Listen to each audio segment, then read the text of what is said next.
T-Doc again. Hey, party people in the place to be. It is Tuesday night, and I'm back. Yeah, I'm back in the house. Special shout out to my squad for holding it down without me last week. I was trying to make the show. Instead, I got to listen to it on my drive home. It made the drive home that much better. So I got no complaints. It was a fantastic episode. I hope you guys got to see it. If not, go watch it on the replay after this episode's over. We got another great show tonight. And I can't do it alone. Of course not. So speaking of the aforementioned squad, first up is a woman that needs no introduction. She got her start in classic rap radio. Our lady from the heyday of K-Day, Jennifer Jenny. What's up, Jenny? What up? How's things? Things are thinging. See, even the wife gave me a vote of support. Yeah, well, yeah.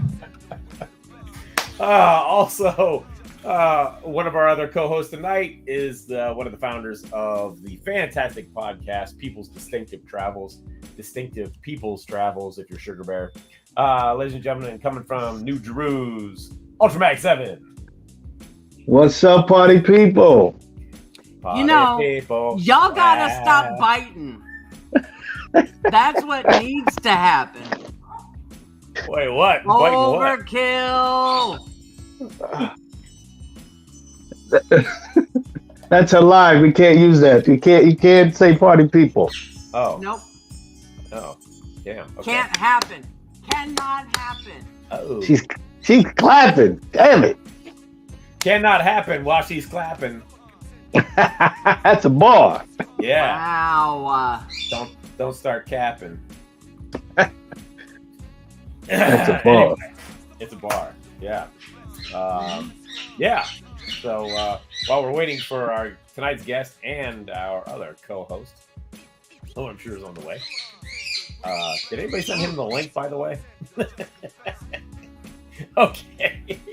I thought about that. Sure did. I thought about that. Any and all. Okay. All right. But yeah, we were talking about, before the show started, we were talking about something that came up today on the intranets, Instagram in particular. And I actually called Jennifer about it, and because I had to know if she had any recollections of, because granted she was there when it happened. And what I'm talking about is Trouble himself, Rockin' Rocco, in the place to be. Rocco! Of which I have no experience. Right. Wait, he can't hear it. Let's put the sound on. All right, there you go. You gonna talk, or you just stand there? I can't hear you. What's up, Rocco? Don't sit down. Just stand there and talk real quick. What do you say? Salute. Yeah, salute. All right. Well, guys, it's good to see you. It's good to see you. Good to see you too, Rocco. It's Trouble. Hello. My big blood. Davey, what's up? Davey. What's up with you? Got everybody in the house. Yeah. No, Right. talk about trouble is this one here giving me a hard time today. Ah. Yeah. You get your comeuppance. Ow. Yeah. Yeah. Anyway, we were talking about coming up on the put that down. Put it down. Coming up on the intranets today, because it is claimed that it is the 35th anniversary. I see Doc again. No, we haven't been on that long. Here's our other co-host to weigh in, the president of Rap Station, the man behind Hip Hop's Gods Radio. Ladies and gentlemen, Flatline. Yeah. Flat Lizzle. What's Flatline. up? What's up, Rocco? Yeah. going on, buddy?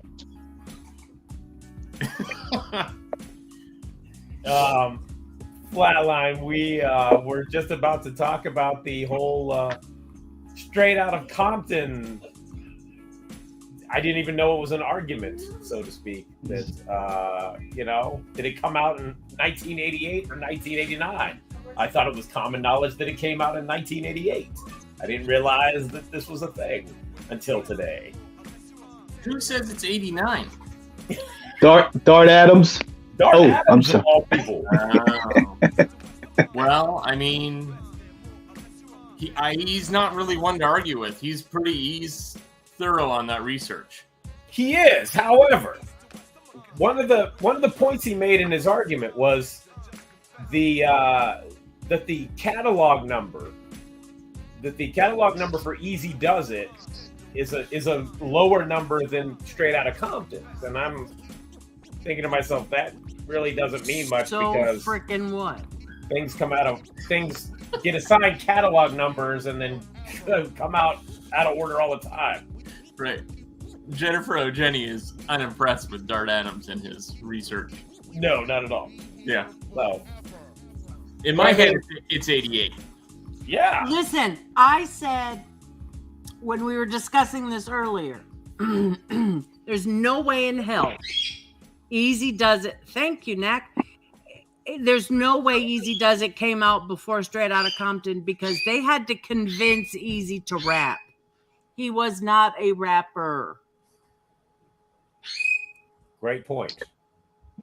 And how would you know who Easy was if he wasn't on the NWA album? I mean, you know what I mean? Like, you had to introduce him through that first. Sure. When was NWA in the Posse? Well, it was like 87, are wasn't you it? talking about the bootleg Macola version? Yeah, I mean, whatever it is. Because there was the 12-inch. It was a 12-inch originally. It was like an EP. It was the original version of what became NWA and the Posse was like an EP. I think it was 4 songs. And But it was had- November 6th, 1987. Okay. So that was, and Knack says, and Easy had a solo single before Straight Outta Compton, which might be Comptune. Yes, my favorite. So yeah, but I'm almost, well, I lost track of what I was going to say. Yeah, I don't know what I'm saying. All right, Ultramag, what are you saying? Well, this is what I was saying, and if anybody can clarify this, or wasn't there the original version? It had something to dance to, and then didn't they take that off, like after like the Fallout or something with Arabian Prince? So maybe somebody has a reissue that might have came out in '89, but that album, the original album, came out in '88. Yeah. Matter of fact, I remember being in LA in April of '89 because it was for Easter. And Jennifer and her people were playing I Ain't the One on K-Day. So you're going to tell me, so that's 4 months into the year that song, that's that single or whatever that was, like something had to come before that. So this is 4 months into the year. So you're going to tell me that the album wasn't out in '88? Right. It makes sense. Yeah. No, it doesn't make sense. Yeah, there was the Boys in the Hood single in '87, right? Yeah, I don't know. I didn't know it was I didn't realize it was a thing that people thought it was. But because if you look at all the copyright info, it says 1988. Do I need to get Arabian in here? Yeah. Yeah. Please. What the hell? Think about this. If the album came out in '89, they released however many singles they had, reached their height, Ice Cube left, and then released his album in May of 1990. You're going to tell me all that happened in that short span of time? Yeah. Come on. It makes no sense. That's a great point. Ultramatic. Right. It makes absolutely no sense. Right. Yeah. Because they were touring Right. So in support of the album. So Ice Cube, we learned who Ice Cube was that big and became that big a star in that small amount of time and then released that solo album. Right. Come on. Yeah, exactly. It wasn't making much sense to me. And I know Dart Adams also said something about he said something about what there was something else. There was another part of his argument or something. Not seeing any press or yada yada, or mentions of it. But we're talking about something that came out on Priority, Right. Ruthless. I'm sure it was regional first. Yeah, there you go. So that was 89, right? That's 88. That's 88 too. That's 88. And Well, there you go. if I could read. Okay, here we go. This is 89. That's 89. That's Okay. 89. Okay. And But then I that's grabbed a my single. CD copy, and it says 88. Yeah, I mean, I've got the OG CD press, and it says 88. That's a freaking single that says 89, right? Yes. Yeah, and I got the. So the actual title track, Straight Outta Compton, came out 89 as a single. Yeah, As a but single, the rest, yeah. Right. that's all. That's all I have to say about that. And one of my birds just seconded that opinion. Yeah.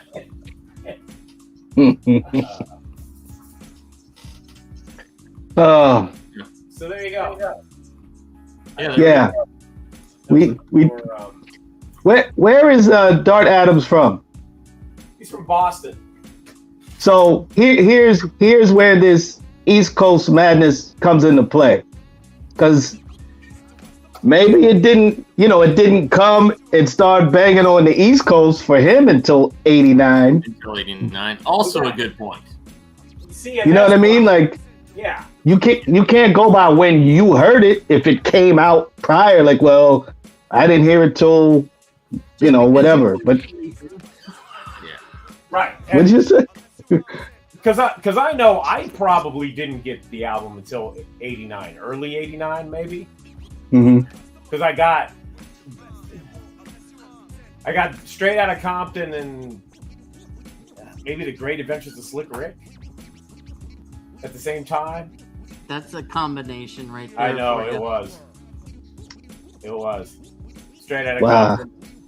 Compton, and then you put in Great Adventures, and it starts with Treat Him Like a Prostitute, and it was like, wow, okay.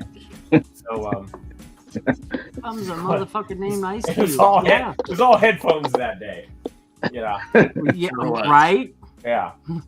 Even though my mom was the one that actually picked them up for me, because she was going to the mall. She goes, I'm going to the mall. You want anything? I'm going to the mall. Yeah, can you bring me Slick Rick and NWA? Yeah. Can you bring me get these tapes? I didn't expect anything. And I went to bed. I woke up the next morning and they were sitting on the table. I was like, oh, shit. Okay. Way to go, Mom. Yeah. Right, Mm. Mac? It's Yeah.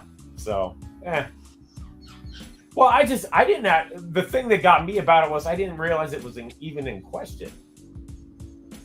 Yeah. You know? I'd never heard that before either. lots of really bored people. I guess. No, it's a one-man army. It's one dude against the world. Was he the only? Because I had read a little bit of the thread, but was he the only one that was saying it was 89? The majority of the people were saying 88, but whatever his backing info, Yeah. he was, I don't know if he was swaying people, but he had them confused. But the majority of the people stood on the ground like, dude, it was 88, and they had information. Like, I remember being in school and this, that, and so And much. what does a catalog number have to do with anything? No, Anything. It's totally unreliable because they get Yeah. shit. I assign catalog. I was telling Jennifer, I assign catalog numbers, and stuff doesn't come out. And the record get isn't released. even out yet. Yeah. I gave the new B-Boys album a catalog number. I'm Good. five releases past it. And it's still not done yet. Maybe Easy just wanted to be the first number on the label. How about that? Like, what does that? Or it could have been something where they said, okay, what do you have coming? Oh, we got Easy's album, we got NWA's album. Okay, well, here Easy's album gets this number, NWA's album gets this number. Yeah. Shit, It makes me sleepy. Me too. So, Straight Outta Compton, the single, came out in '89. Yes, Heard the other one. And Knack, yeah, I believe you're correct. I think those albums Yes, came they out did. very close. Months, within months of each other. Right. Exactly. I was trying to find something. NWA, Straight Outta Compton. What did I say earlier? It was August '88. Easy Does It was October '88. Yeah. Yeah, it was today. Today in 1988. On this day in 1988. Matter of fact, what's the did JJ Fad? Oh, there you go. 1989. It's Nice. the same thing you have, Flatline. Yeah, but it's What single is that? more beautiful. Express Yourself, Straight Outta Compton, 7-inch. Right, but is that And if you notice, Arabian's not on that cover. Right. right? Yeah, because he had left already. Was JJ Fad on Ruthless? They were, yes. What was their catalog number? Good question. That is a good question. Because didn't their album come out first? Oh, hey, Flatline, this says 89. I threw mine away. Hang on. Don't throw it away. Yeah. But I got this the same day that I bought Walking with a Panther. So that tracks. Mine's 88. Does it really? Yeah, look at the cassette itself. It says 88. You have these are the Wow. most bizarre combinations. Mine says I 89. got Walking with That's a so weird. Panther Interesting. and JJ Fad at the same time. What? No, I bought Walking with the Panther and the Express Yourself, the single. Yeah, that's crazy. I got That's so Slick weird. Rick and NWA at the same time.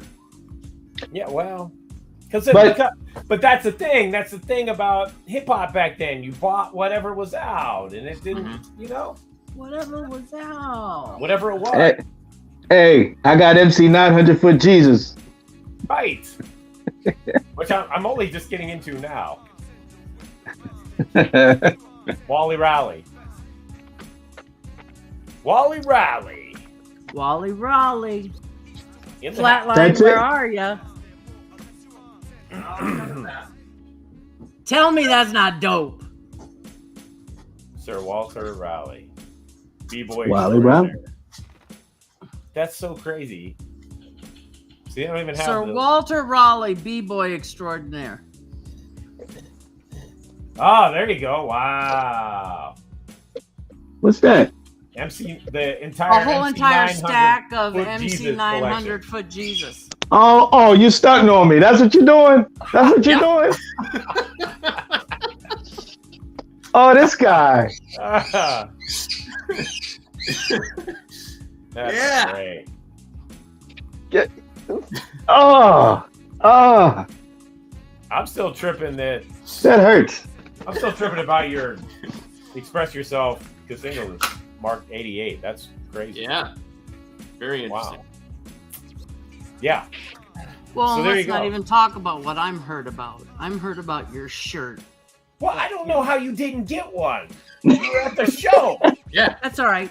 I'm just You're going to in the make back sure of a car that with him, none for of God's you sake. get these. Yeah, you were in the back seat with Schoolie D. What the hell? Right. How'd Hey, you now. not get a shirt? Stop Yeah. telling my business. Well, you put it out there. Stop Yeah, telling Natworth. all the That's right. That's right, Natworth. stop telling all the business. Oh, and Natworth, you have them on vinyl? Good lord. I would Yes. kill for Welcome to My Dream on vinyl. Kill for it. Murder many people just to have it on vinyl. Oh, I gotta turn this off. Yeah. I'm sick of y'all. Hey,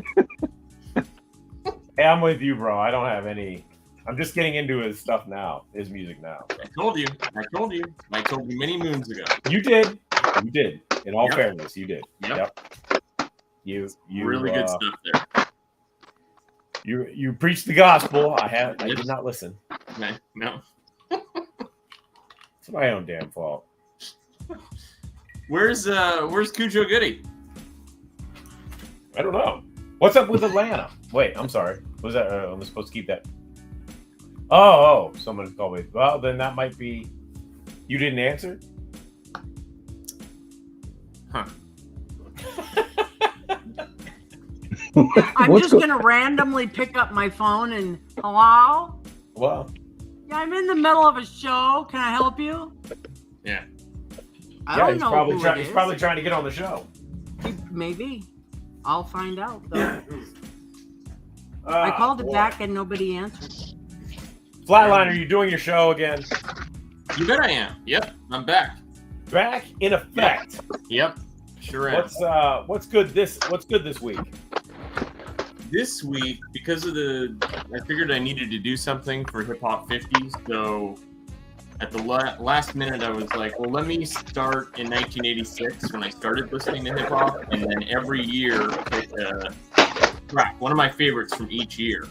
Wow. And I made it through 99, but that's tough. You can't really see it, but here's my notes, and it shows like all the potential other people that I could have played. Right. So like, you go to like, I don't know, as an example, 93 where I selected De La Soul, it could have been anybody like KRS or Tribe, DOS Effects, Justin Warfield. It's Right? hot. That's tough. I saw you had Eric B and Rakim run for cover on that list. Yes, yeah, for 1990, yeah. That's a hell. But that was tough as well. Digital Yeah. Underground, Tribe, Cube, BDP, G-Rap and Polo, Ghetto Boys, LL, King T, Oh P. man. Did I say P? Anyway, yeah. Yeah. So it was kind of fun. It turned out pretty good, but yeah, it was a struggle selecting just one for each year. Yo, man, that's the impossible mission. You were seriously Ethan Hunt on that shit because Yeah. You could have played Top Quality from 1993. Don't make me get up from this chair. I will get up. I'll do it.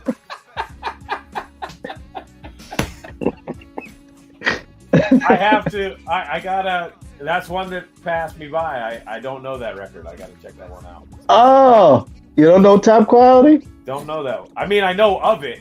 There you go. But I don't know. I don't know the album. I think I have a download of it somewhere.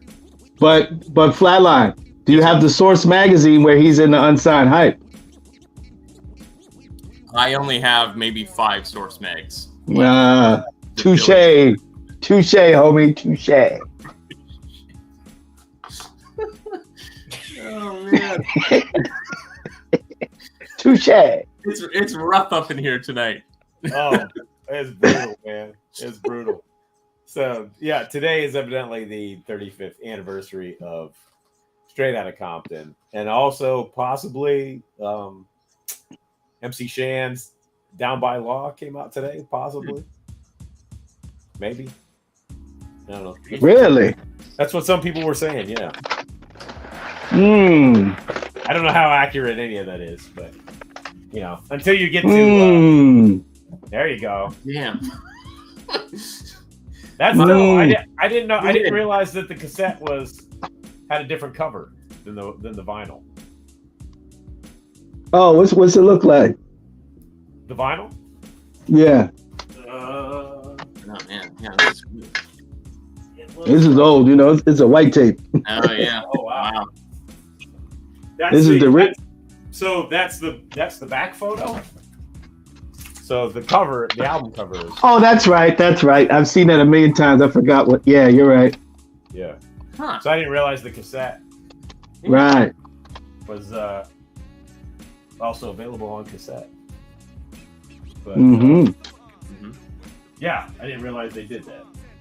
Oh, and while we're looking at stuff, and Ultra, I got extras this time. So the new issue of Rap Central Station, mag's out. Run DMC on the cover. It's free if you can find it. Go check it out. I haven't got mine yet. It's in like 5,000 stores or something. It's out there. It's making its way across the country right now. Okay. Yeah. So yeah, here you go. Another excellent issue. There, Flatlines. Oh man, Work. beauty. Rap Station Top 100. So yeah, go check it out. Favorite record store. Hopefully they have it. If they don't, let us know so that we can tell You them. can always to get add. it.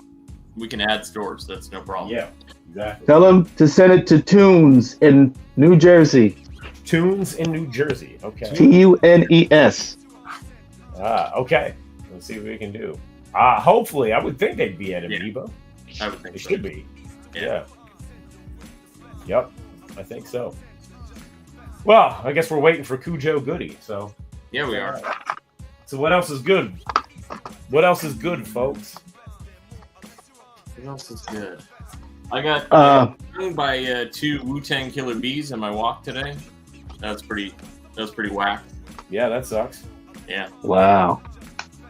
Got stung in my hand, and then I was like, didn't really feel anything, and I went like another 3 blocks, and then it got me on my arm, and I looked down, and it's like on my shirt. I'm like, oh god. What the hell? Dude, were you We're playing going like, around, but if there was someone around, it would have been like internet gold because it just would have been me freaking out, and yeah, it would have been. Were you playing like Words from the Genius or Tikal 2000 or something? I mean, just like what's wrong with you? No. But the Hey, hang out with me. hey, Yes, What? sir. you can talk about the cow, but don't talk about Words for the Genius. I'm just playing. I know Words from the Genius is a better album. Now, the cow, Yeah, the second one. The first one's Yeah. okay. The second one's yeah. What did you guys say? Yeah. huh? What? Tikal 2000? Yeah, what about it? It's trash. Oh, trash? Yeah, it's garbage. No. No. No.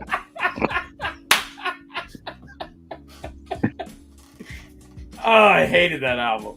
Yo, Okay, in all defense, I haven't heard it in 20 years, so but I you hated should put it. it on again.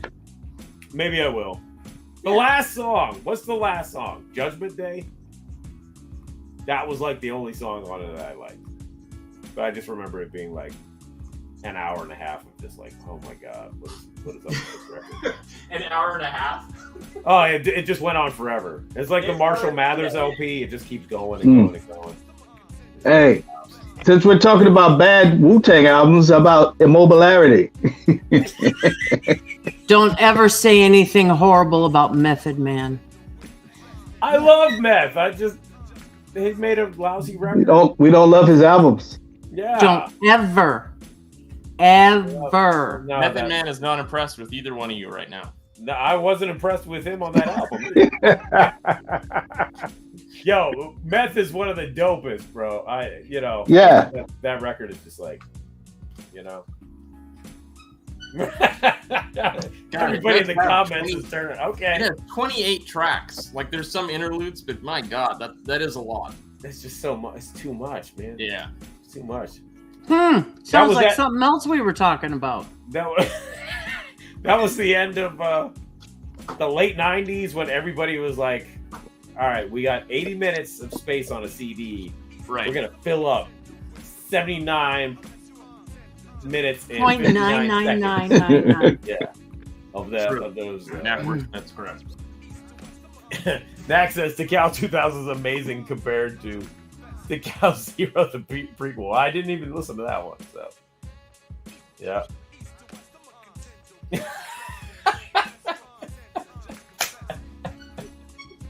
Are you doing that for me? I don't know. Yes, you are. Yes, you What I'm are. doing right Who's now. doing it? He's 'Cause I just felt it. doing it. I felt it. You did that for me. No, it wasn't directed at anyone in particular. That sounds totally personal. I felt it. He knows I'm a Doom fan. If Schoolie D was in the room, he'd say that's what she said. He would say that. You would say that, yeah. Yep. There you go. The shirt will say it for you, Jennifer. Khujo Goodie, where are you? I didn't ask for it, Jen. I just thought, hey, I got to do the show tonight. I'll put on my Schoolie shirt. That's all. Wasn't that big a deal. Okay. Well, we might as well do some promotion while we're at it. So Yeah. let's while we're waiting for Khujo Goodie. So, what I also got in the mail.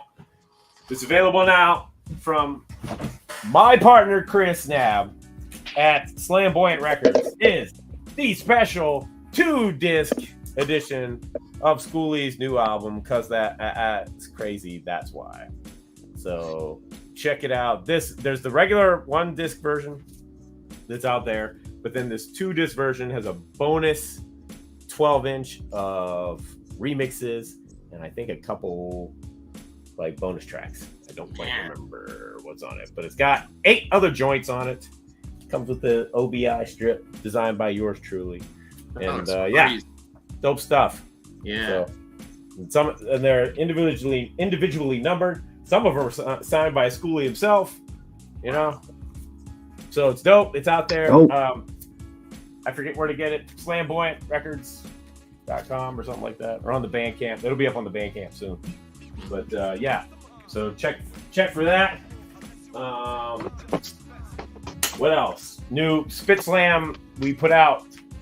I should have grabbed those too. The new Spit Slam releases. If I can reach them. Where's your rap t-shirt, Flatline? Oh, I messed up my monitor and everything. It's my Mayhem Loren and DJ Muggs Frozen Angels. Wow, nice. I can go grab them too if you'd like. Out now. New maxi single from the B-Boys. Donald D, Brother B, we're the 2 MCs. Yep. In case you didn't see Donald D and et al. This weekend. Yes. This last weekend, because he was there. Yep. And also out now from DJ Too Tough, his new album Me Versus Me. If you into that cutting and scratching bullshit, there you go. Yep, that one's out now. Plus his first album is out on wax now, along with M-Rock and Nordic One's Tower of Babylon. Those are out on vinyl. Yeah, son. Good stuff. A lot of good stuff. A lot of good stuff. A lot of good music. Scheduled some more stuff coming at the beginning of September. Flatline that I gotta upload for you to check out. Excellent. Yes, please do. Yeah. So good stuff. And those. Trying to think. Yeah, both of those titles that are coming out at the beginning of September are going to be on vinyl as well. So good stuff. Mm-hmm. All right. Mm-hmm. Well, folks, we may have. Was that the number they called? Was that not Khujo Goodie? Yeah, we may have to reschedule. Oh, okay. I'm checking right now. Ah, damn. It's been a while since we had a no-show. Huh? Yeah, you know, he's in he's got company, so, you know. Better known as Tragedy Gaddafi and who was the other one? Oh, who was it? Devin the Dude. Devin the Dude. Devin the Dude. That's right. But they didn't ever get back to us. At least Khujo's trying to reschedule, right? Yeah. Mm-hmm. Okay. Or at least there's that. He is. Yeah. At least there's that. He says he got on a call running his mouth. And he can't get out of it now. So That's a wrap. Well, there you go. There you go. Yeah, there you go. And you keep molesting CeeLo's face with your finger whoa. every time you show that picture. I ain't molested nothing on CeeLo. Yesterday, Sunday, you were sticking your finger up his nose. Whoa, pause. That's true. I saw that. Thank you. Right? Yeah. Like, Pause. oh, don't start with the pause, garbage. But yeah, molesting, sticking fingers up. But his nose. I said. It took you a long time to get to the nose. No, it did not. But anybody in Raleigh, North Carolina this weekend? Tell them what's going on, Jen. Y'all should go on out to the 50th anniversary celebration of hip hop. And the sneaker ball. There's something going on all day. They're shutting the joint down. That sounds fantastic. Right? Yeah. There's something going on all afternoon, and then the sneaker ball is in the evening. And Terminator X is going to be the DJ. They do the universe. Terminator X will be exactly. Exit. Whatever. Terminator X will be there. There are several other DJs that are going to be honored, etc. And then there's going to be they are going to honor our personal favorites, Yag Fow Fow, y'all. Nice. And then at the sneaker ball, I believe it's at the sneaker ball. Okay. There will be a once in who knows how many years performance by Yag Fu Front. Wow. All 4 of them. That's crazy. And first time in what, 30 years? Almost. Close, but yeah. But then there will be Brand Nubian will also be performing. Wow. Dope. Sir Walter Raleigh is the place to be. Huh? Sir Wally Raleigh is Wally Raleigh. To be. The place to be. On Saturday. Yeah. I understand that the sneaker ball there's a $65 admission fee. Oh. But yeah, pretty steep.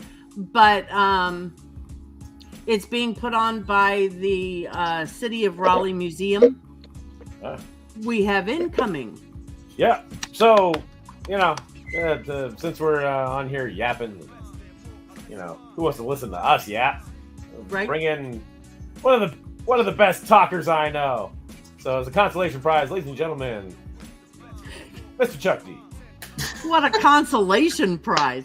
Thank you. Holy crap. I'm tired of hearing myself talk. I don't believe That's a problem. That could be a problem.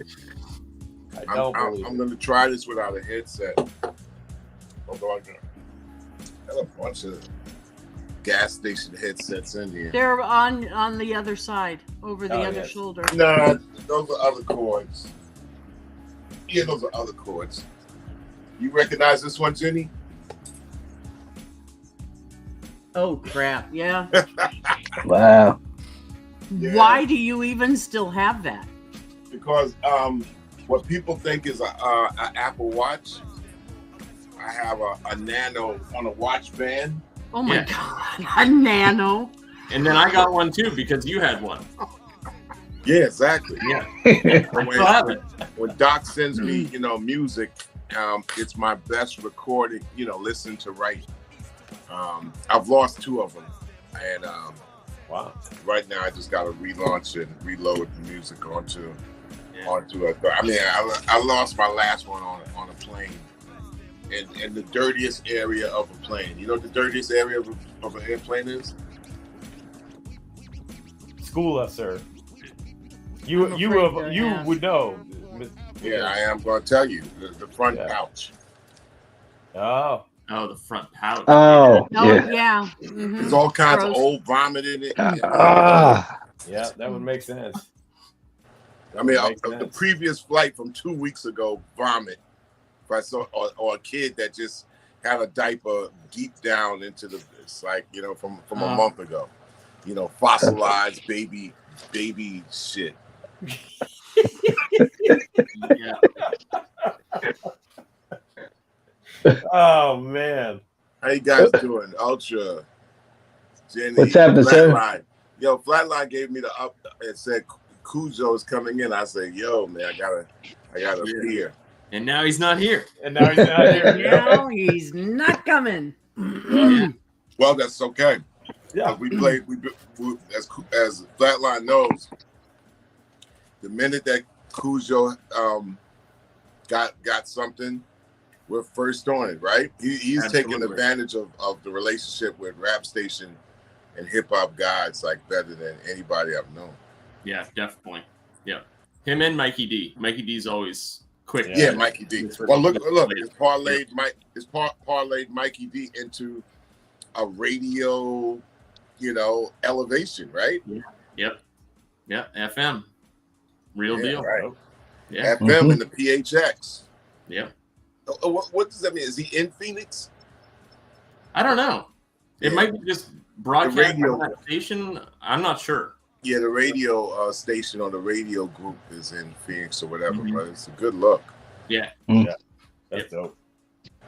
Did Chuck, you hear who's going to be on the show this weekend? Who's going to be at the Raleigh, North Carolina show this weekend? Raleigh, North Carolina? Somebody that you know is going to be DJing the entire thing. Probably Terminator. Yeah, exactly. Terminator is in Raleigh. He is you know, a staple of the state. Yep, he's gonna be there, and he's arguing with Yag Fu's DJ over who's gonna DJ. Oh, is he? Yeah. But I guess they've decided that Assassin will just be allowed to use his setup. Okay.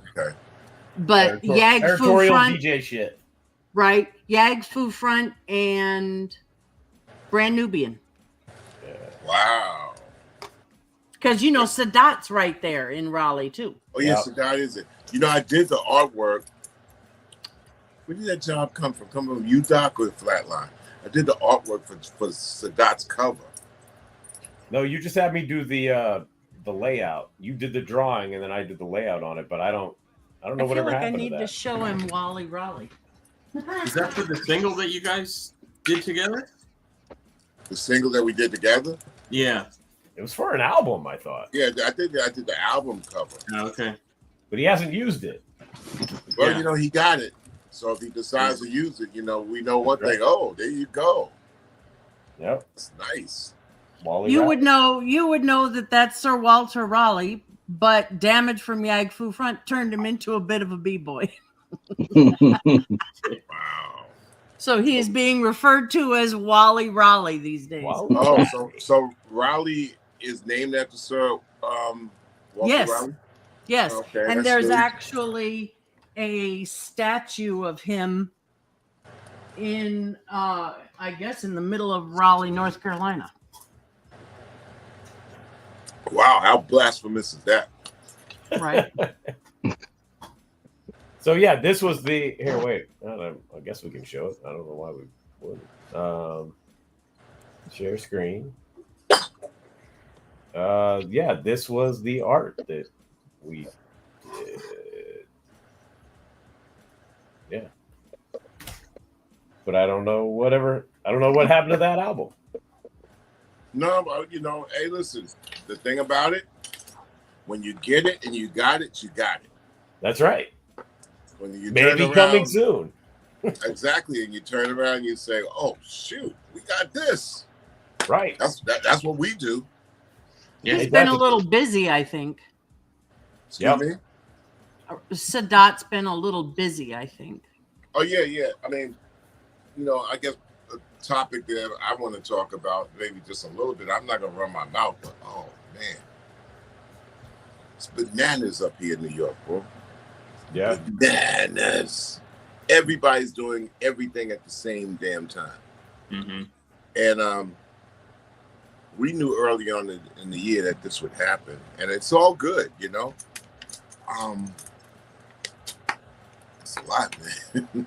Yeah. Because I guess, wasn't Crotona and Rock the Bells like at the exact same time? I have no idea. Yeah. All I know is that I got obligations. I had a weekend obligation at the Martha's Vineyard African American Film Festival, which is its 21st year.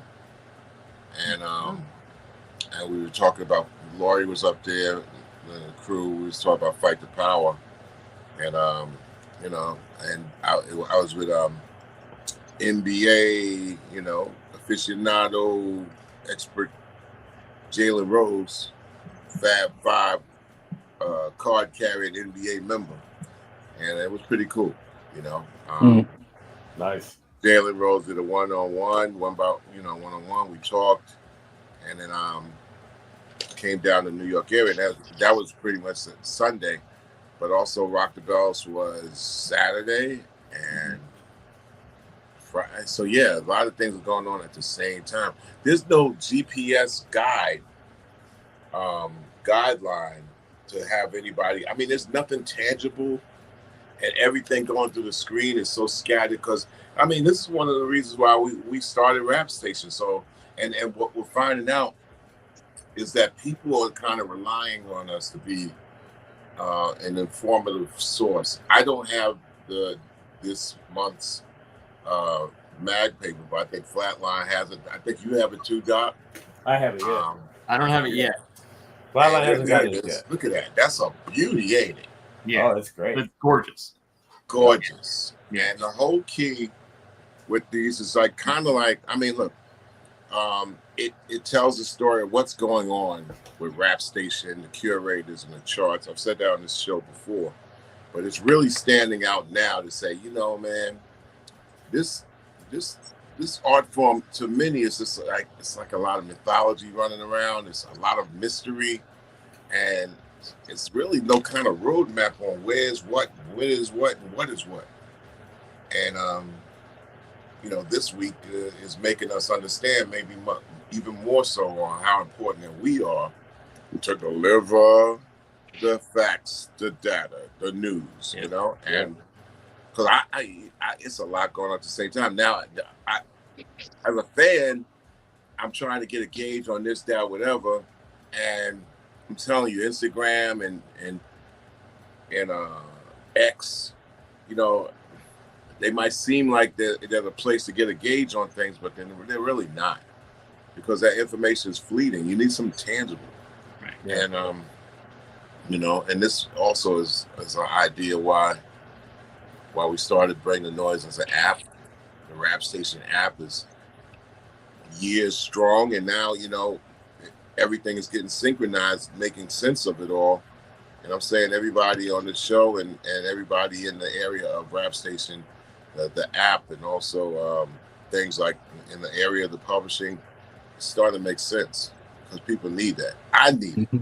Yeah. And now all of a sudden I got to go into a performance mode of doing a few songs. I'm like, okay, damn, like it's like, I mean, okay, where do I start? You know, so man, I'm not saying my wheels are rusty.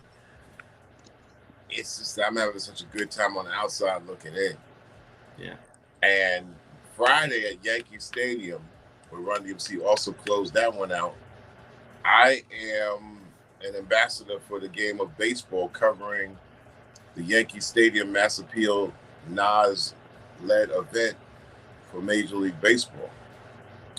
So we're going to be a little bit have clips on the MLB network covering the concert on Friday. Dope. So it's a little daunting because I'm trying to catch up with baseball, and I'm just trying to. It's like there'll be a million things coming at me this weekend, and I'm just trying to brace and pace myself. But there's a lot of things going on, and I'm glad that we're part of building what we have. I'm very happy where this Rap Central Station mag paper is heading into. I'm very happy with the stellar leadership by Flatline with Rap Station. I mean, that's just really amazing. And fantastic contributors such as C-Doc and, Planet Earth, Planet Rap, and just like we have to talk about the charts and people like Malcolm Riddle. Flatline Malcolm actually gets all those submissions coming in through Base Hit Radio, so we don't have to think about, matter of fact, you want to come in, Malcolm and Base Hit Radio, and has to evaluate and see if you get through, and then that gets passed on to Flatline to see if they could get in flotation on any one of those stations. So that's been interesting, and it's been helpful. Yeah. And it's given me some kind of grounding this weekend going into this crazy hip-hop 50 weekend. Big birthday to Khujo Goodie today. Mahandas Dewees. Wow. Yep. Nice. Curtis Blow's birthday is tomorrow. Yep. That is, yeah. Curtis Blow? Did you say Curtis Blow's tomorrow? Curtis Blow's birthday tomorrow. There you go, Flatline. What's that say? You're killing me. Curtis Blow. Oh, yeah, there you go. Wow. Where's the Khujo Goodie tape, Ultra Mag? Come on now. Hold on. Yeah. Well, where's Sugar Bear to come in and say, there you go. There you go. How you like me now? There you go. Oh, there goes Flatline. I'm not getting up to go get mine. The thing about it is like, Ultra is such a collector. We got to get that collector show up on somewhere in there. Get you on Bring the Noise. The whole key on Bring the Noise is that people could deliver episodes, and I mean that's blowing up so fast and so quick. And I'm happy that it's the servicing that it provides. I mean, look, man, where else anybody got to go? You gonna go to Instagram, or you gonna go to Facebook or Twitter, and you're gonna try to make the best out of that world that don't care about you. Yep, that's true. The thing is, like, for example, a troll. Thank you, Jenny. A troll in a bot. You know how listen. Wait. What is that? What is your knowledge is king with the white? What is that? I think it's probably the Canadian. What is that? Because the cover is different too. Oh yeah! Wow. Oh. That's how they do it in Canada. Back in right. They use the whole box. Fuck it up. Wow. Even my copy of Yo Bum Rush the Show it's smaller. It's a smaller cover, like it's in a little box. Right. This yes, records. Right. Yeah. Wow. Sorry, MistaChuck. I didn't mean to cut you off. What were you saying? Nah, I forgot what I was talking about. Okay. You were talking about the Bring the Noise. I know I'm a bad felon for Khujo Goodie, but I mean you were talking about Bring the Noise. Yeah, you're talking about the app. Oh yeah. It's like trolls don't mean nothing to me, man. Because trolls if they want to attack. Remember when they said that the Trump administration released 1 million bots into the stream? Don't be mad when you troll. So trolls, I'll be like, you know what, troll? Don't come and attack me on something that you don't own. Get something that you own or something that you know who owns it, and then we'll meet over there. If we can't meet over there, meet me on my grounds. Don't meet me in the middle on some strangers, whatever. And they can't answer that. Yep. You go on with your bad self. But I do like that. I do like X. I'm not mad at Twitter turning into X. Yeah. I think they're coming up with. I think they're a great way to advertise on there. They ain't gonna mess with you with a blue check. And I was confused about what Twitter was. The hell, what the fuck was Twitter anyway? I used to. I remember we did. Matter of fact, C-Doc. How long ago did we do Twitter? Oh, jeez! Wow. Idiot. Wow.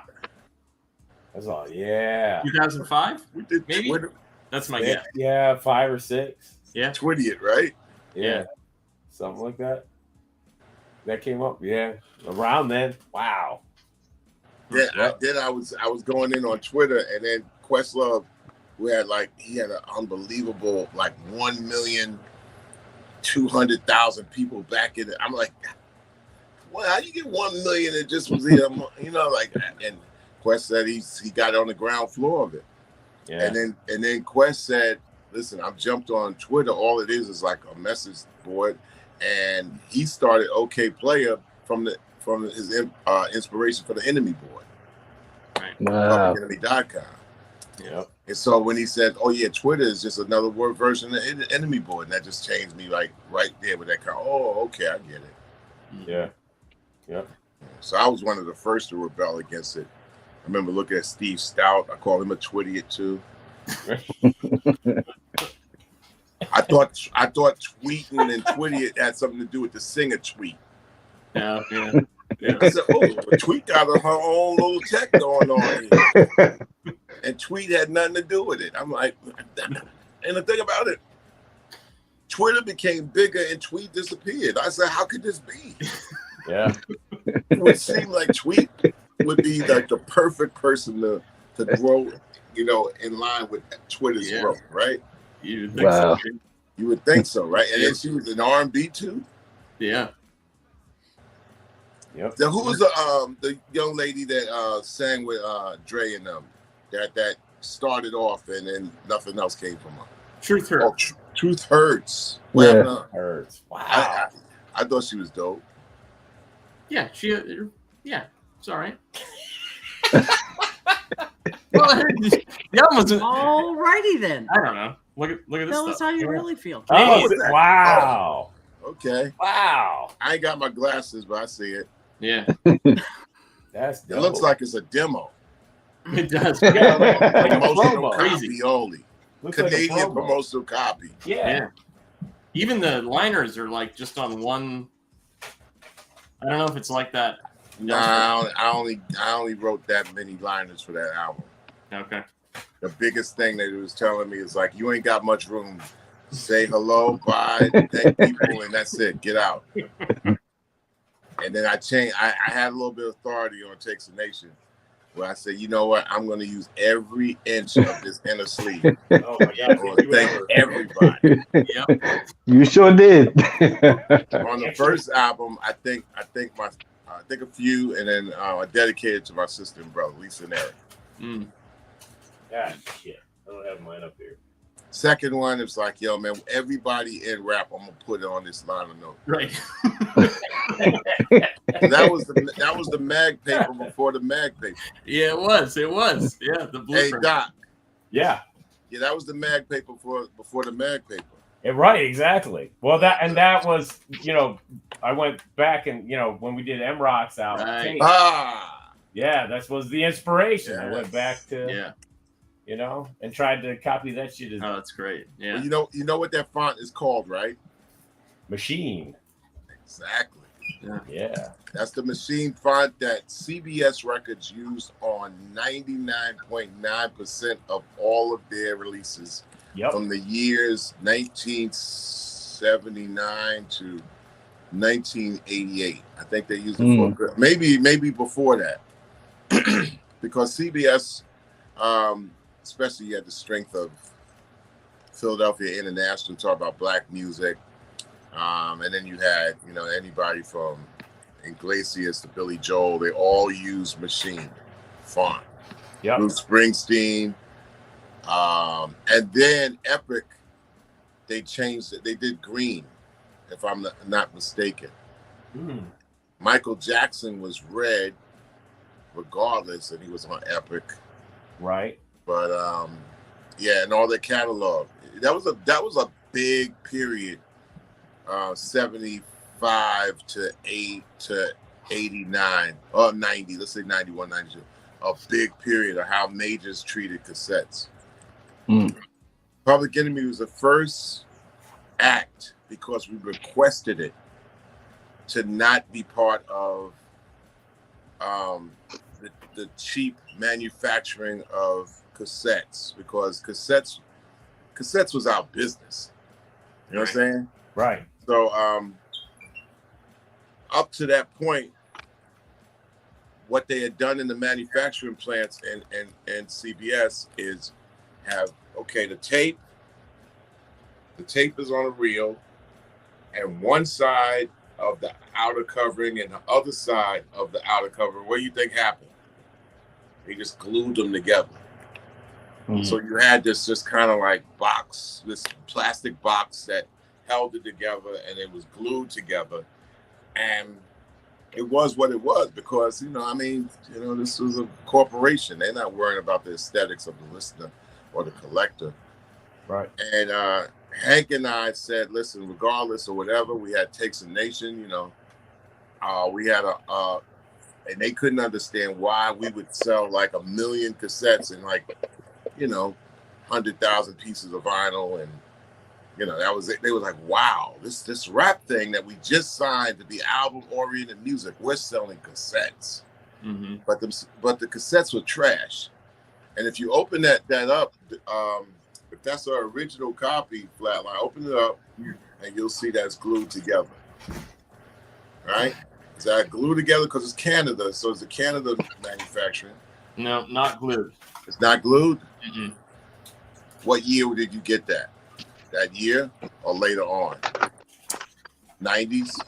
I think I got Nation first, and then I went backwards and got By Marshall Show. So It does say 87 on it, but as we know, there you go. from our discussion the earlier. original one. There you go. Oh, yeah, okay. Wow. Put together.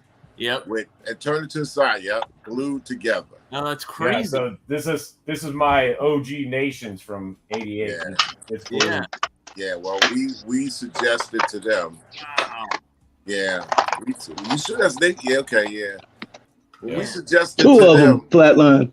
Well, we suggested to them that they would have to seriously look into CO2 tape to be able to be recording hotter, and then the boxes would be not glued but screwed with tiny screws, and they was like GTFOH. And we like, yo, man, we had some leverage, man, because we just sold 1 million and plus and whatever cassettes. And we say, listen, we gotta have a cassette that doesn't break down. And the Fear of a Black Planet, and the mix down to the mastering, everything was ready to go.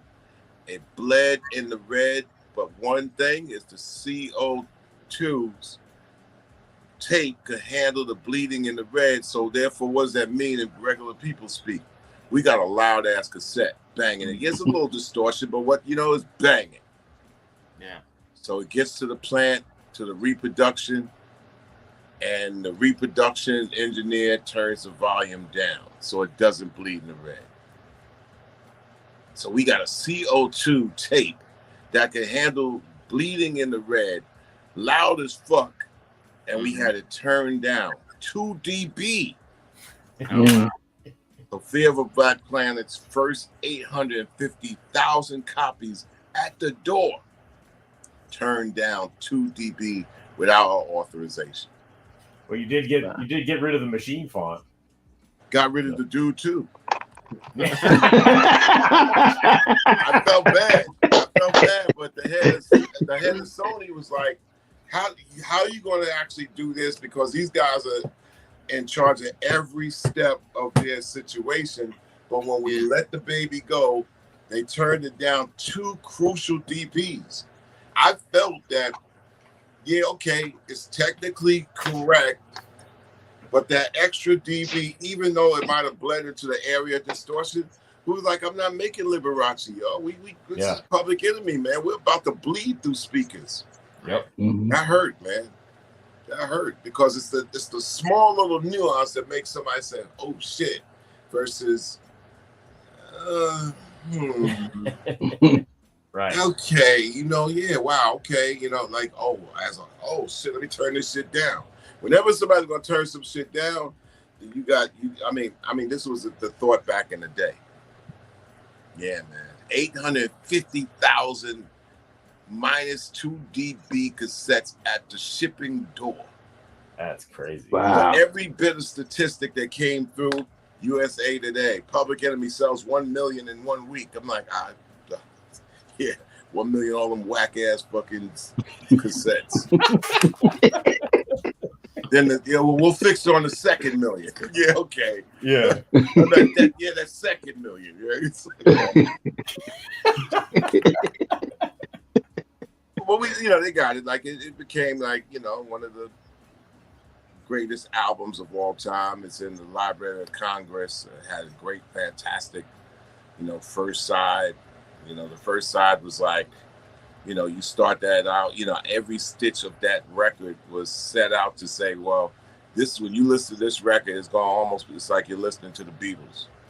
We don't know all this rap records that all y'all used to. We making a record that's going to be like rock guys are going to turn around and say, what the fuck, and that's what we was making it for. Even to this day, 50 years of hip hop, Public Enemy did not really seriously say this is all hip hop, but we're just not going to like make something that you will like. We will not make something you will always understand. And number one, I'm not giving a fuck starts with you. You know what I'm saying?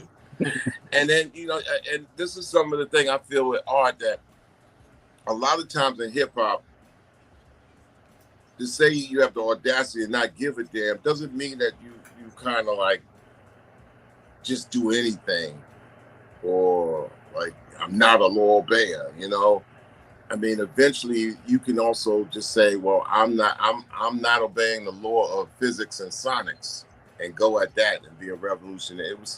It was cocky in its way.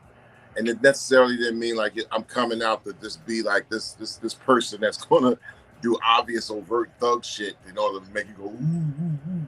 And I felt a lot of people like when they find a little thing, I mean, and that's what artists do. You find a little niche area for yourself. You mimic some situation because everything that works is a copycat industry anyway. But the whole thing with Fear of a Black Planet, our weirdness was like, we're not going to make It Takes a Nation Millions again. We're going to go the whole different way. And of course, that weirdness rubbed off on Prince Paul and De La. Yep. Because it's like, yo, man, we're not going that way. And we're willing to go so far the other way that you're going to say that we're whack or not as good. Well, shit, we already went that way and beat your ass with it. So now we got to go this way. And if you say it's whack, we're going to see what we have over here and beat your ass with it.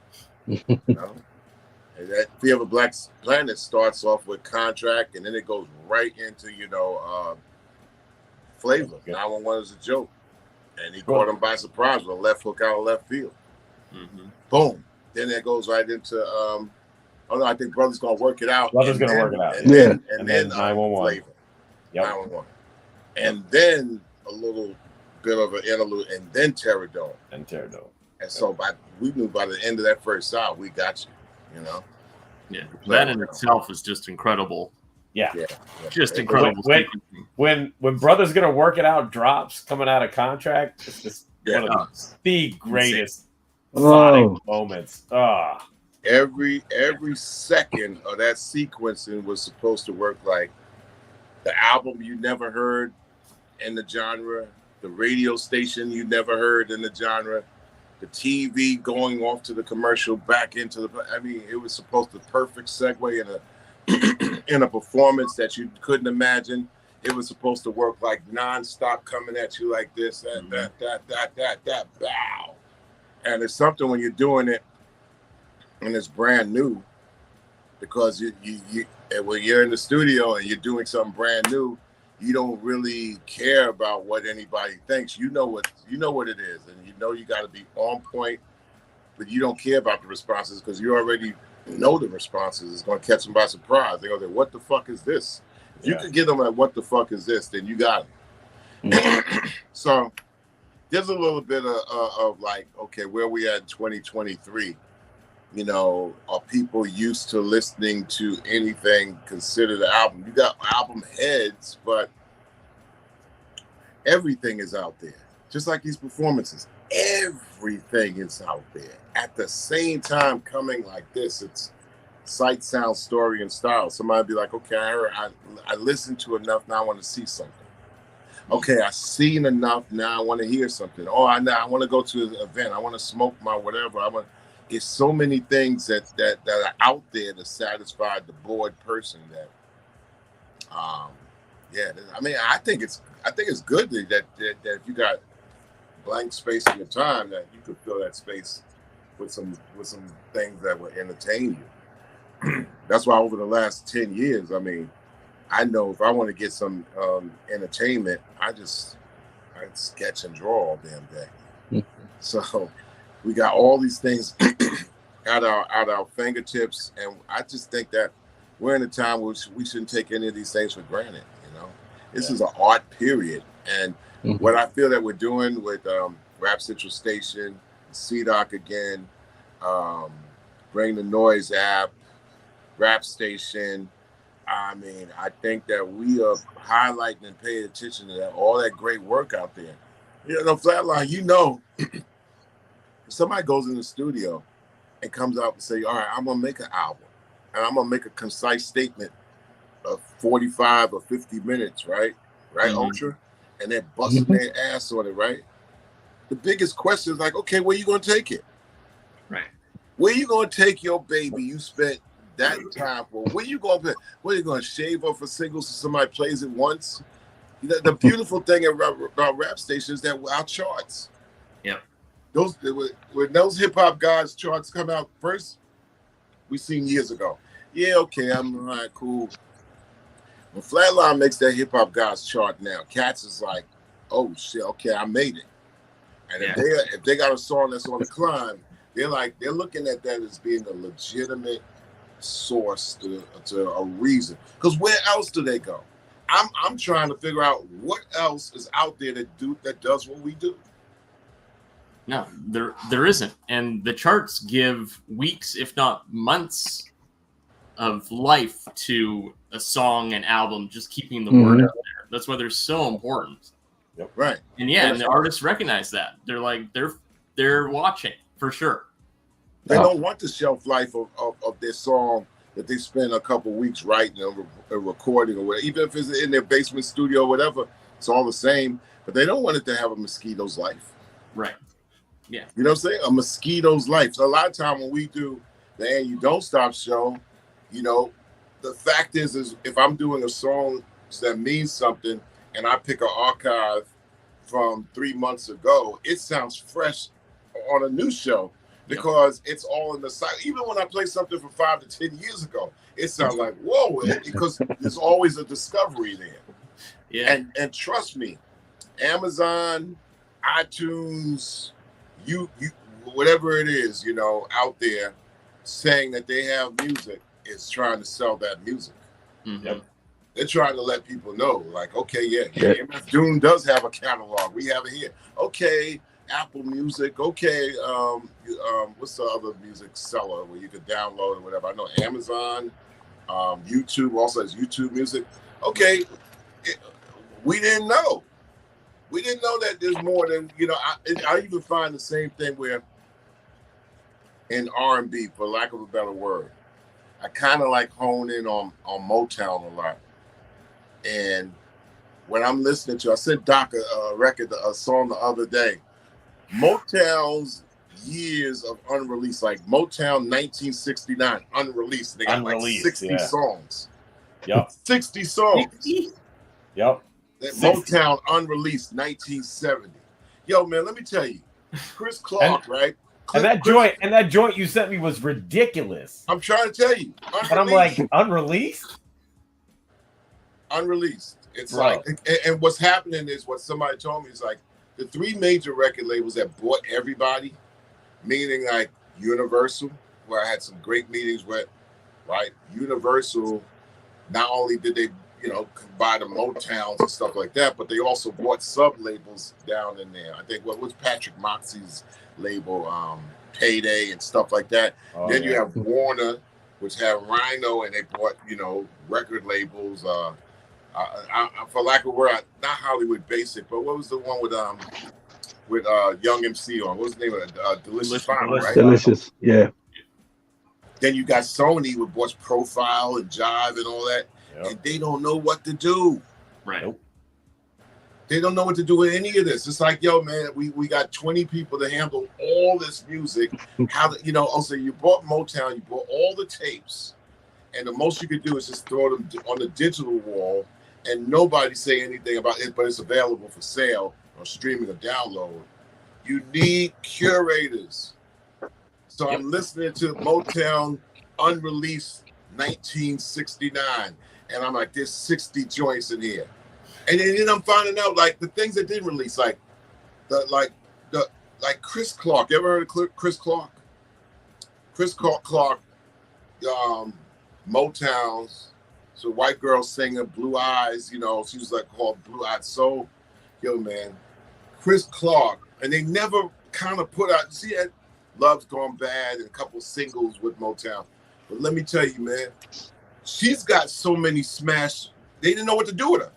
She's got smashed. Every record I hear by Chris Clark that wasn't released, I'm like, are you kidding me? What the fuck? Chris Clark, yo. Chris Clark. Now, she had a thing that was reputed. She had a thing with Barry, one of Barry's girlfriends and shit like that. So maybe that has something to do. We ain't going to let out the door, but Chris Clark. Oh, she's smashing songs. Wow.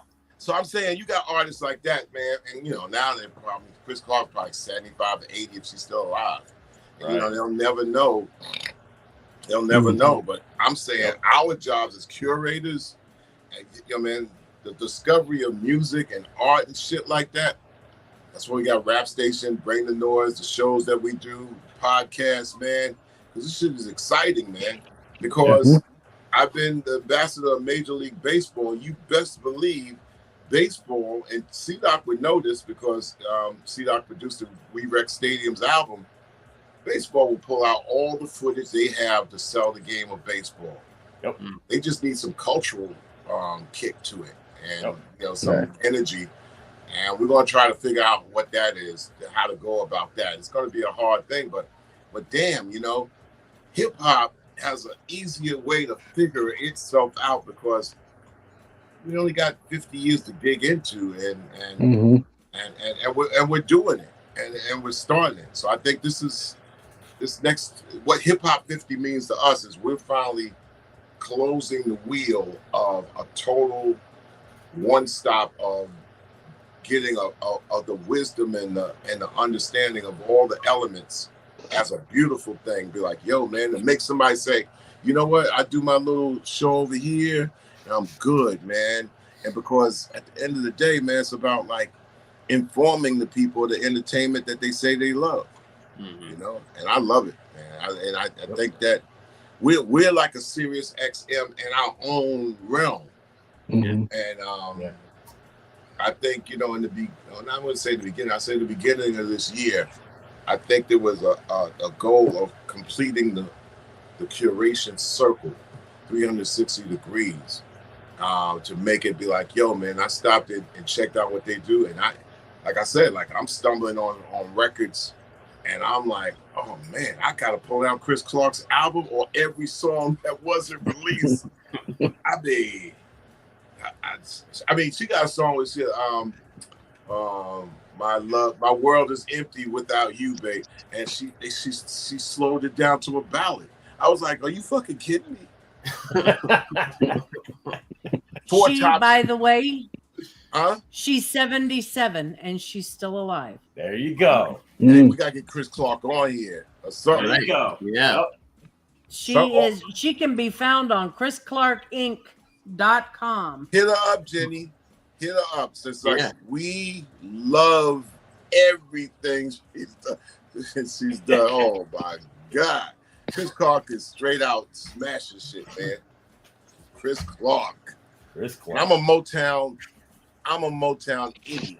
I will break down more. Yeah, when they did the Motown documentary, the second one, the first one, I was jealous. They call him Puffy and people like that, and I'm like, they don't know nothing compared to me as far as Motown's concerned. Yeah, that was just that competitive whatever piss and vinegar I got in there. No Motown, man. So you know what? I'll be happy on the outside. Speaking of Motown and Detroit, I just recently, like I said, I did the one-on-one with Jalen Rose, and he's from Detroit, and a big up to Awesome Dre, who hit me up last week. Oh, yeah, Awesome Dre. Yeah, Awesome Dre is somebody to have on. And yep. Yeah. Big up to you, Doc, for giving Dre a couple leads on how he could curate his music and his art. Oh, yeah, of course. It's what we do. Yeah. Shout out to Ant Live, too. Ant Live. Yeah. Yep. Motor City's own. Yep. And speaking of We Wreck Stadiums, Test Press, coming soon. Coming soon. Sanctioned. Hey, listen, this is the news sanctioned by Major League Baseball to be played in stadiums. Nice. Yeah. Nice. So not only we wreck stadiums, we wreck in stadiums. Yep. By the way, the test press is black, but the actual wax when it comes out is going to be the Coke bottle green. Whew, really? Yeah. Yeah. Wow. Supposed to be anyway. That's what I picked. So we'll see. Nice. Yeah, we'll see. Yeah. Can't wait. Can't wait. Yeah, man. Coming soon. We'll see. Yeah, so I mean, it's a good thing. Oh, big up to the Jungle Brothers too, man. Big up to the JBs. JBs are getting around doing gigs and all. Hey, look. One thing is, so many artists are getting down. The hip hop guys are really out there. There you go, Jenny. There you go, Jenny. Really doing it. Yep. Wow. This is the infamous. How come we can't see the record? That's what. Oh. Double D, when he was on, he held this up and he was sitting in front of a green screen. How come we can't see the record? Wow. That's funny. Because you're sitting in front of a green screen and it's the same color? Yeah. Green record. Yeah. What was that, Dylan? Shout out to the Jungle Brothers. I got the Jungle Brothers stuff that we were putting out with my buddy Chris Nab, Slamboyant Records. Their latest. Shout out to the Jungle Brothers any damn way. Hell yeah. Just because they're the Jungle Brothers. Yeah. Just because. Bam's solo record, Sammy B's solo record. There you go. Eric B's solo record? Wow. Yeah, well, it says it was mixtape originally, but right. Yeah, his beats, and then he got MCs on it, including Mike G, Red Venom from the UK, who's down with us. Red Venom's down with us. Yeah, Curious is on here. Really? Hakim Green from What? Yeah. Oh man. Yep. Sammy B. Damn. You mean Flatline doesn't have it? I don't have it. I gotta get it. I can tell. Damn. Gotta get you the hookup. But you know what else? Do I dare? Go ahead, do it because it upsets Ultramag so badly. Go ahead. Oh, the stat. Come on. Yep. There. Good. The stat 7-inch I was supposed to get one. I'm going to come over there and steal that from you. This is number 27 of 100. Yo, Chuck, I saw you got that Mary 7-inch up there. Yo, man, let me tell you, man. Anytime I go to a record store, vintage record store, I ain't letting a 12-inch of a 7-inch or a rap issue ever get by. Right? Wow. Wow. Wow. Yeah. Mary and Rockbox.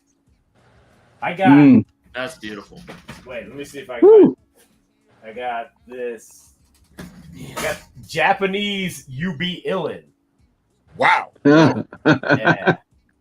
A buddy of mine found this for me. He's like, "You want it?" I'm like, "Yes, please." Yeah. I mean, ain't it something? I mean, I can't get enough of Run DMC right now, this moment. And based on the clips from Rock the Bells, DMC is sounding stronger than ever, man. He sounds great. Yes. That He voice sounds is fantastic. 150% back. Yep. He sounds fantastic. You know, I was a little nervous about like when D heard We Wreck Stadiums. And I was like, well, you know, that was D like some years ago, just getting his voice back. But he was all right with it. And one thing about D, he's a very confident person where he ain't gonna let nothing bother him. Yeah. So I was but I mean he's on stage right now. That voice is booming. Mm-hmm. Yeah. That helps. That record is pretty good. So. Huh? I said that, and it helps that the record itself is pretty damn good. Yeah. Yep. Pretty damn good. That's an understatement. The Hall of Famers. Yeah. Yeah, the Hall of Famers. Yep. Matter of fact, you reminded me. Tomorrow morning I got to do Morning Joe show on MSNBC. Yeah. I'm unfamiliar, but I'll be familiar tomorrow morning. Yes, you will. First hand. Excuse me? You said firsthand you'll be familiar with it. I know. Yeah. So I'll go in there. It's really to go there and speak about the Can You Dig It Audible documentary. Oh, okay, yeah. Yep. I gotta be alert and awake. I rather talk about a whole bunch of other different. I know I'm talking about that because I'm being documented right now. I love Can You Dig It, but yeah, I'm gonna be up there talking about that. But I like to also say Free Kid Creole, since we're in New York City. Yeah. And if I had to have a political statement, yep, Free Kid Creole, man, because a man going to work, coming from work, being accosted, not knowing if his life is in danger, self-defending himself, you know, the man killed, but to me, that sounds like a defensive manslaughter charge or whatever, and the fact he shouldn't be sitting in jail on a murder charge coming from work and defending himself. Yeah. But it's one of the tragedies of hip-hop right now because it seems like can't nobody do shit. And I mean, a couple of times we get off into these free this person, free that person. Usually on some stuff that you be like, yeah, really, free them. Okay, let's look into that. But the Kid Creole thing is like, it's a real twist. And since we're dealing with New York and New York City, and somebody actually gave me a soapbox to talk directly with the authority and administration, which I will have this weekend. I got to remember Free Kid Creole is on the top of my list.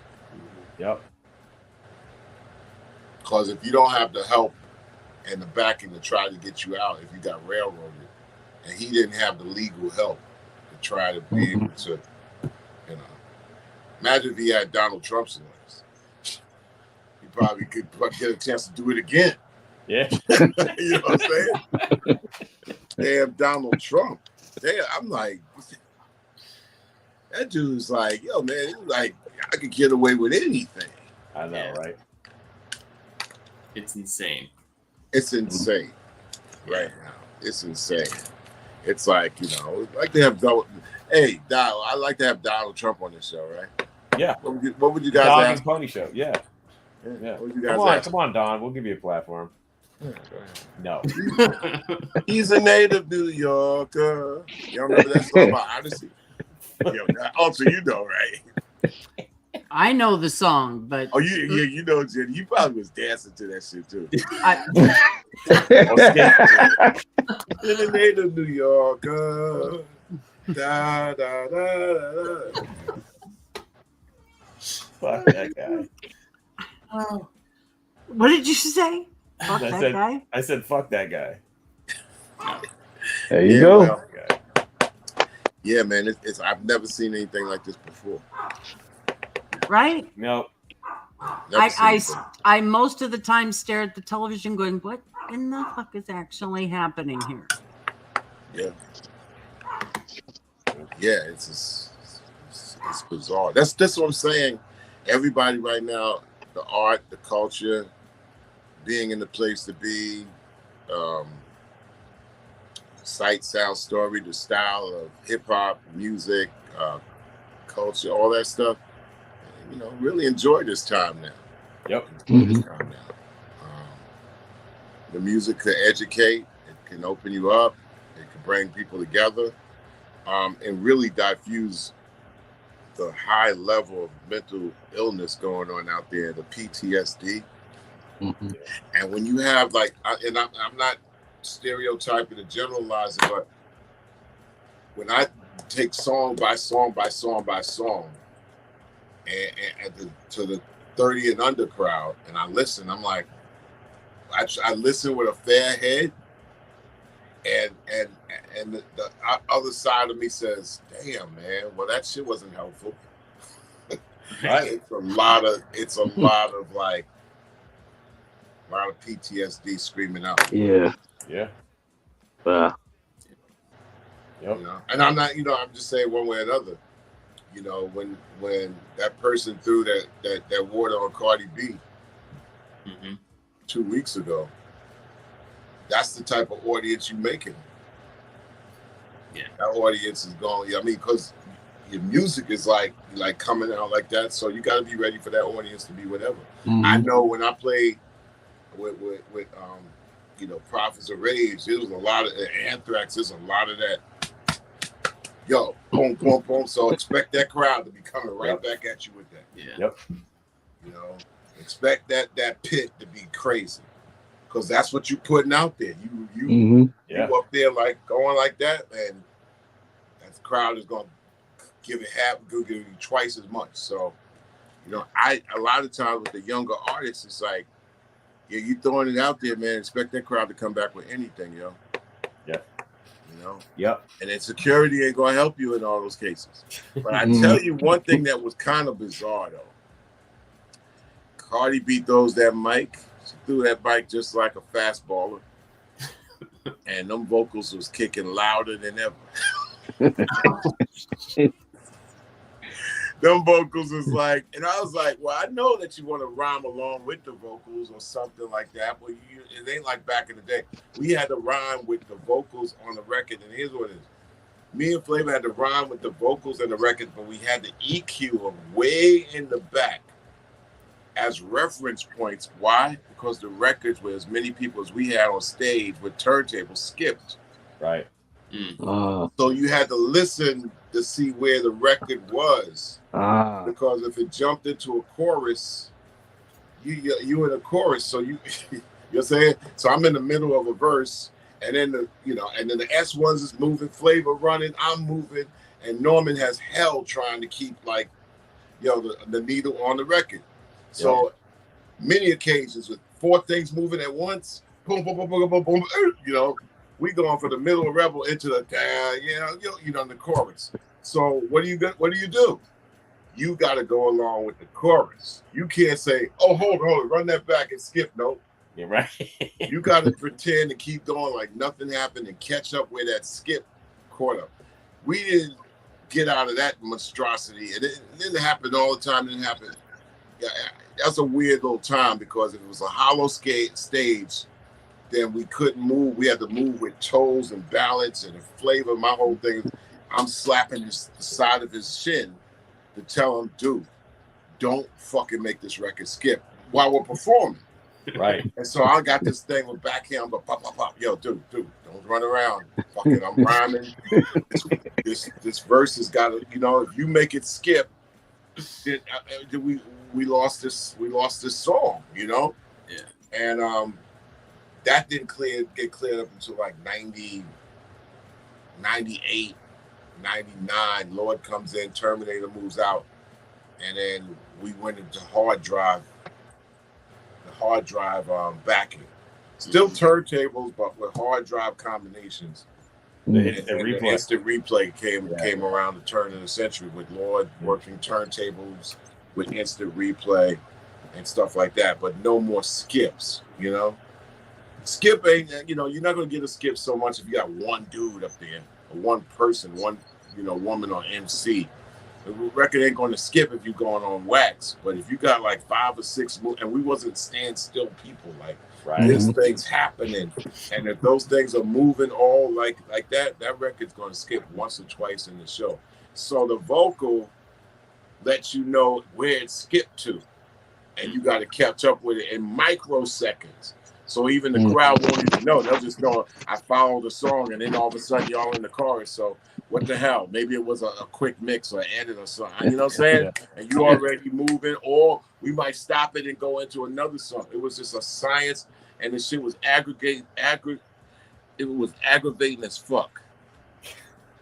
Did you learn that? Because you guys had the bum rush instrumentals pressed. Did you learn the problem with the bum rush instrumentals, let's say, and a lot of shit is logical. I'm rhyming to the instrumental, right? Yeah. All of a sudden, the instrumental jump, right? And it's in the chorus. How I know it's in the chorus? Exactly. Right. What chorus is it? Yep. You know what I'm saying? Yep. I'm stuck. Right. I'm like, oh, I got to come up with something in a split second. So the vocals were EQ'd way in the back, and the thing is, like, we wasn't rhyming to the words. Our voices were brought out. Yeah. Regardless of the fact, I'm loud, Flavor's loud, so it ain't gonna be lip syncing. But what Cardi B was doing, that was a hard, you know, it's like it ain't records. It's like the you rapping along to your song, and the song is louder than your voice. And so when she threw the mic, the song was still and she was up there cursing. It's like, whoa. It's like, wow, okay, all right. I guess that's acceptable. Yeah, crazy. Well, ain't the same, is it? No, it is not. But you know what? I do think, and I'm going to make a bold statement here on CDOC again on August 8th, 2023. I'm not going to tell you that our groups in the 80s and 90s and artists were better. I'm going to tell you our fans were way better than these motherfuckers. Well, yeah. Our fans were I don't care if our fans came up to 200,000 people and they got 8 million, you know, like Post Malone type numbers or whatever the hell. Our fans were better. You just couldn't fool our fans. And they were paying $20 tickets as opposed to $400 tickets. Yep. Sometimes I just think the audiences of the 90s and the 2000s, they're a little bit more like crash test dummies. Meaning that they allowed the artists to just abuse them. It's like just things that you could not just get over with a fan in the 80s and the early 90s and just like, yeah, y'all gonna just get it and that's how we gonna get it. They'd be like, nah, you ain't taking my $20 like that. Yep. That ain't happening. And so I do think our fans were better and our fans are better. Now, in numbers, because hip hop has crossed over to so many in the pop music, they got numbers that, like, for example, a lot of the artists who are 40 and 50 now, and their fan bases follow them because that was sort of like the turning point, like 96, 97, when it started getting super shiny and really corporate and soloists and stuff like that. So those fans are a little, it's debatable, but our fans are better. Yeah. Our fans expected you couldn't abuse them. You couldn't abuse them. Because you guys, the standard was set. Standard is set. And let me tell you this much. Whenever, and this goes down, I was telling Jalen Rose this the other day about sports. One thing about sports is like this. And anybody out there in the audience, if you want to listen to this is the actual truth. You could say that player sucks. You could say that they ain't this, they ain't that, or whatever. You talking from the fan seats for real. The closer you get to that court, that gridiron, that diamond, whatever the professionals doing their thing, the track and field, you start to be what? In awe of, you know, awe in audience, AWE. And the closer you get, you be like, oh, I thought he sucked, but this dude is a big motherfucker. God damn. And you ain't getting on the court, on the field. You go, and the more that you get closer, the more you're going to have to pay for it. And you know when you start digging down, the first realization you got in your head is like, I can't do that. I thought I could looking at TV. Let me tell you, people was like, man, Jalen Rose, you look regular on TV. Jalen Rose is 6'8". So it's sort of like, oh shoot, damn, dog, wow. Jalen up there smiling, yeah. Sports will settle your hating, trifling ass in a minute when you look at it with no screen and look at it face to face. It used to be like that with hip hop and music and the reason I'll just say hip hop. I won't go into R&B and bands and soul and rock and all that. I won't go there right now, but. Yeah, in hip hop, the closer you got to the action, the stage, the place to be, right? You realize that I can't do all that. They got a lot of shit going on. I could DJ a little bit, but wow, that DJ is turned up. Okay, I could DJ. Oh wow, they got 3 MCs. I could get one of them, but I can't get all 3 of them because they trading off, and like I could get that guy, you know. And this other thing going, that's a crew. Wow. One person looking at a crew, you can't get a crew. You can't, how you gonna go at a crew? They a crew in sync.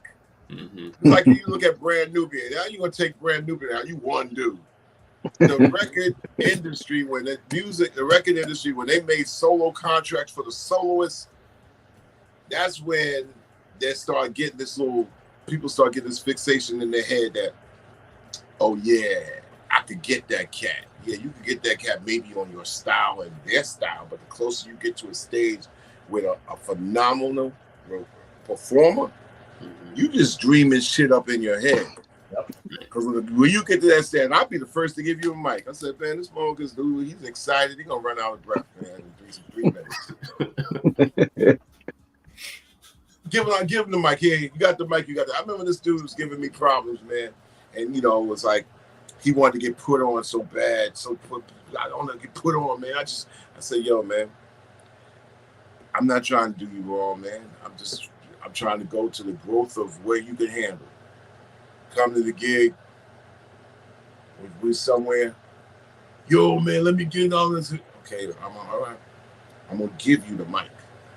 Sure enough, it happened. Peak point in the show. 10,000 people out there. Gave him the mic. Yo. That's all right. You got a drummer. Drummer's gonna make a beat. You can't ask the drummer to make your beat. Get up there and spit, yo. Yo, it started running a little half freestyle. Hold on. I want you to slow down a little bit. It's like, yo, man. Be careful what you ask for. You thought you were gonna rock 10,000 people coming out of nowhere, man. They looking at you like, Chuck, why you give him the mic? Who is it? Right? But I gave him you know what I'm saying? I gave him the stage. It's like, yo, man. But back in the day, that used to be a thing where you in the fan seats, and you had to, in order for you to get on that stage, you had to be like, okay, how do I get up on that stage and be memorable and make a difference? Yeah. Because I know that I'm going to be stopping the action, so I'd rather bring some action and satisfaction to the action, and then they're going to go back to the action. And I would see him time and time. Here's a mic. Here you go. Prime time. Lights on you. Let's go. Shh. Yo, hold it. The DJ got this. He's like, yo, man. Back in the day, man, you couldn't pick no beat. Right. Back in the day, the DJ played, you better rock or the mic is going to be taken away or cut off on you. As simple as that. So there was a standard back then that says, listen, man, people ain't wasting time with you trying to figure it out, man. Today, it's a different thing because somebody in the audience actually think that they can rhyme better than the person on the stage and might get them. Because only one person is in the audience. And everybody got like 16 bars somewhere. Yep. You know what I'm saying? Everybody got 16 or 8 bars somewhere.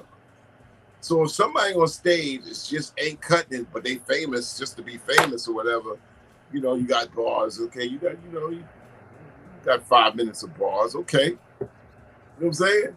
Somebody in the audience is saying, you know, I could get them. Yep. Back in the day, you in the audience, you looking at this stage, you're like, I can't get that. You know what I'm saying? That's the biggest difference. Yep. And yeah. What you say, Jenny? Go ahead. No, I never thought it would be a day where somebody, you know, could come to an event and say, well, what do you do? I'm a rapper. You know, a rapper was not no status symbol shit. It's like, you know, it's like I rap, but, you know, it's like now you could, a person, you know, 50 years old, well, what do you do, man? Well, I'm a rapper. I never tell people what I do. This last weekend, day before yesterday, they had a big party here for the whatever it was anniversary of the K-Day Mix Masters. Oh yeah, I saw that. Everybody and their mama standing there watching. Battle Cat was there, Aladdin was there, Joe Cooley was there, Tony G was there, Henji was there, just Julio G, pretty much all of the mix masters. Jam and Gemini supposedly was there. AP there? Was the AP there? Arabian? No, okay. No, he was never a mix master. Okay. But it was the craziest thing because you see all these people watching and that's my boy, that's my boy, that's my boy. Hold on a minute, because all of a sudden they were like going in a circle, taking turns, you know, you move out of the way and I'll start. It's time. It's like, oh, for crap's sake. Wow. But then Ralph M was up there doing something, and Tony G moved everybody else out of the way and was like, no. And the two of them, he was on one turntable, Ralph M was on one turntable, and Tony was on the other. And they each had their own little. It was the craziest thing I've ever seen. So dope. Yeah. It was so typical mix masters, but I haven't seen that in forever. But I'm sure, exactly like what you were just saying, Chuck, everybody in front was, oh, that's my boy. And you know, but I'm better than him. You're not better than that. Mm-hmm. Yep. You're awestruck. Yeah. That's in the hip hop in its beginnings in the first 25 years left you awestruck. That's what audience was. AWE. I tell you, my first record when artists have records, the first all rap concert in the arena that I went to was Fresh Fest 1984. And we covered it for WBAU. We went down the Spectrum, down in Philadelphia where the Sixers played. 20,000 people on both nights. Philadelphia Spectrum. Drove down the Turnpike, Outer Bridge Crossing, was down there. Jay gave me 2 tickets.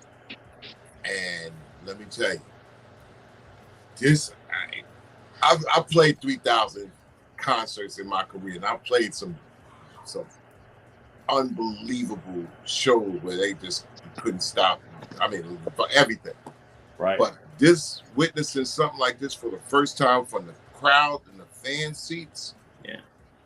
Yo, man, I can't explain to you the electricity in the house because everything was like, everything was unknown. It's like LL opened up with I need a beat at that time. And I think Flash was on that show with the second group, with Flash's crew at the time, not the Furious Five, the Elektra Records MCs he had. We had Larry's theme and stuff like that. Larry's theme was probably the record he had at that particular time, that summer of '94. And then Houdini. And when I tell you, then the Beastie Boys with Hold It Down, Hit It. Wow. Then Houdini. Yo, man. Houdini came out on scooters, on moped scooters. Remember? Yo, you got that? You got that Ultra? My brother went, and I waited till he got home, and he told me the whole concert. Man. Yo, man. Houdini came out in scooters, man, and this is when they just had Escape. The first platinum selling rap album. Every single song on that album put together by the genius of Larry Smith, Jalil, Ecstasy, and the Grandmaster D. Yeah. When I tell you these 20,000 people screaming at the top of their lungs when they came out there in the mopeds, it was unbelievable.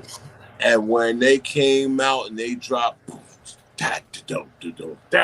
Friends, it was, yo, man, I can't even, I played the whole year with Houdini on tour. 3 years later, doing the same songs with the same reaction. 3 years later in stadiums and arenas. But that first year seeing them, because I know at WBAU, we broke, Haunted House of Rock, and we had all Thomas Dolby Records. Okay, Houdini has moved over into Rush Productions. And they got Larry Smith, who just did the stuff with Run, working with Houdini. Are you fucking kidding me? Now, I think Houdini came on before Run, which was almost impossible because it was so hard for running them. But in '84, and they still did their thing. But also, let me not miss telling y'all about the Fat Boys. It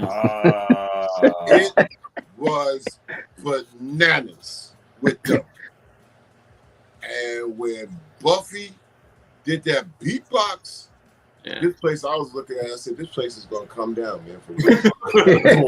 I was like, oh, you kidding? And Marky D and Rocksky, yo, man, Kuroski. It was, and then they was doing costume changes. They would like go and disappear and come back in a different set, and then they get in jail. And all that stuff was, another person we got to get on the show, Davey DMX. Davey produced Curtis Blow. Produced that first album. So, and Larry Smith also. So it was all in the same 1984 the Swatch Watch Fresh Fest. It was fucking bananas. And then Run and DMC closed it out. And Jam Master Jay closed it out with Howard's Crew. So that's how long we've been talking about the greatness of Run DMC. There is, I refuse to have anybody slander anything on Run DMC because they just don't fucking know. I don't want to hear about anybody ever, man, talk about they're greater than Run DMC because this thing ain't possible without them, man. I'm trying to tell you, not at this magnitude. Yep. And that was it. This is that, yo, man.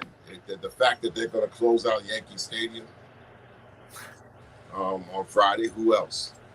Yeah. Who else? And this is what? 40 years later, 39 years later. Yeah. Wow. Checking them. Well, really 40 years later, because when Run and DMC and Jay first came up to WBAU and Harry Allen got the pictures, we kind of gave them their first interview up at WBAU. I got the picture. I don't know if I have it in here, but where Dre is there, and that's where Dre got tighter with them and started hanging with them. And then the original concept was on Def Jam later on, but the original concept was after the fact that Dre was a Beastie Boys DJ during the 1986 Raising Hell Festival. Raising Hell had Beasties, LL, After Radio, Houdini, right?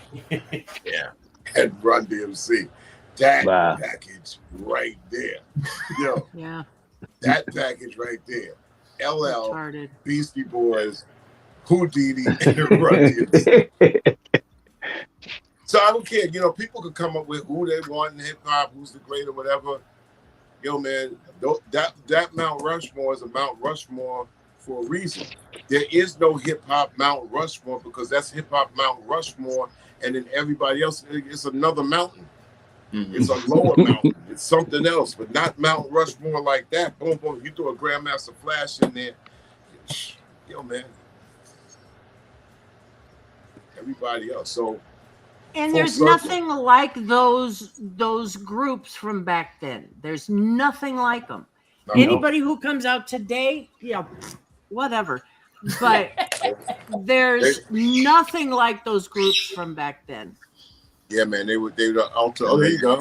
Yeah, there it is. The ultimate teaching moment, and this is what made it all. You know, and I think one of the things that's a sad thing about Hip Hop 50 is that I don't think a lot of the areas have been included into also having what hip hop has meant to their area. Like you said, Jenny. That's this LA Mixmasters coming together. That's Hip Hop 50. You know what I'm saying? New Jersey with cats like, you know, from Cheese and Southern Jersey and stuff, and the Philly, and people like Parry P and what Lady B and Mimi has done. You know, that's a big part of the 50. Down in Virginia was the first state that had two, not one, but two, all 24-hour hip hop stations. 24 hours a day. What? WKIE in Richmond, and also WRAP in Norfolk. This is in the 80s, playing rap all AM stations, but they played rap all day long. Then you get down in the Carolinas, and the Carolinas had 4 or 5 different. They was the best markets for artists to go right in the Carolinas and play 5 to 6 cities on the East Coast, from Greensboro to Raleigh. Then they got Durham. Then you got Charlotte. Then you got, so you got all Winston-Salem, which is Greensboro, so those were markets that swole up during the 80s that had their own rap beginnings. Get down to Atlanta, you got Shy D. More techno in the beginning of Atlanta, more than Dirty South. It was techno. You get down in Atlanta, they Luke and everybody else, Gigolo Tony and all those cats, man. They drop him techno, Pump That Bass was influential to them.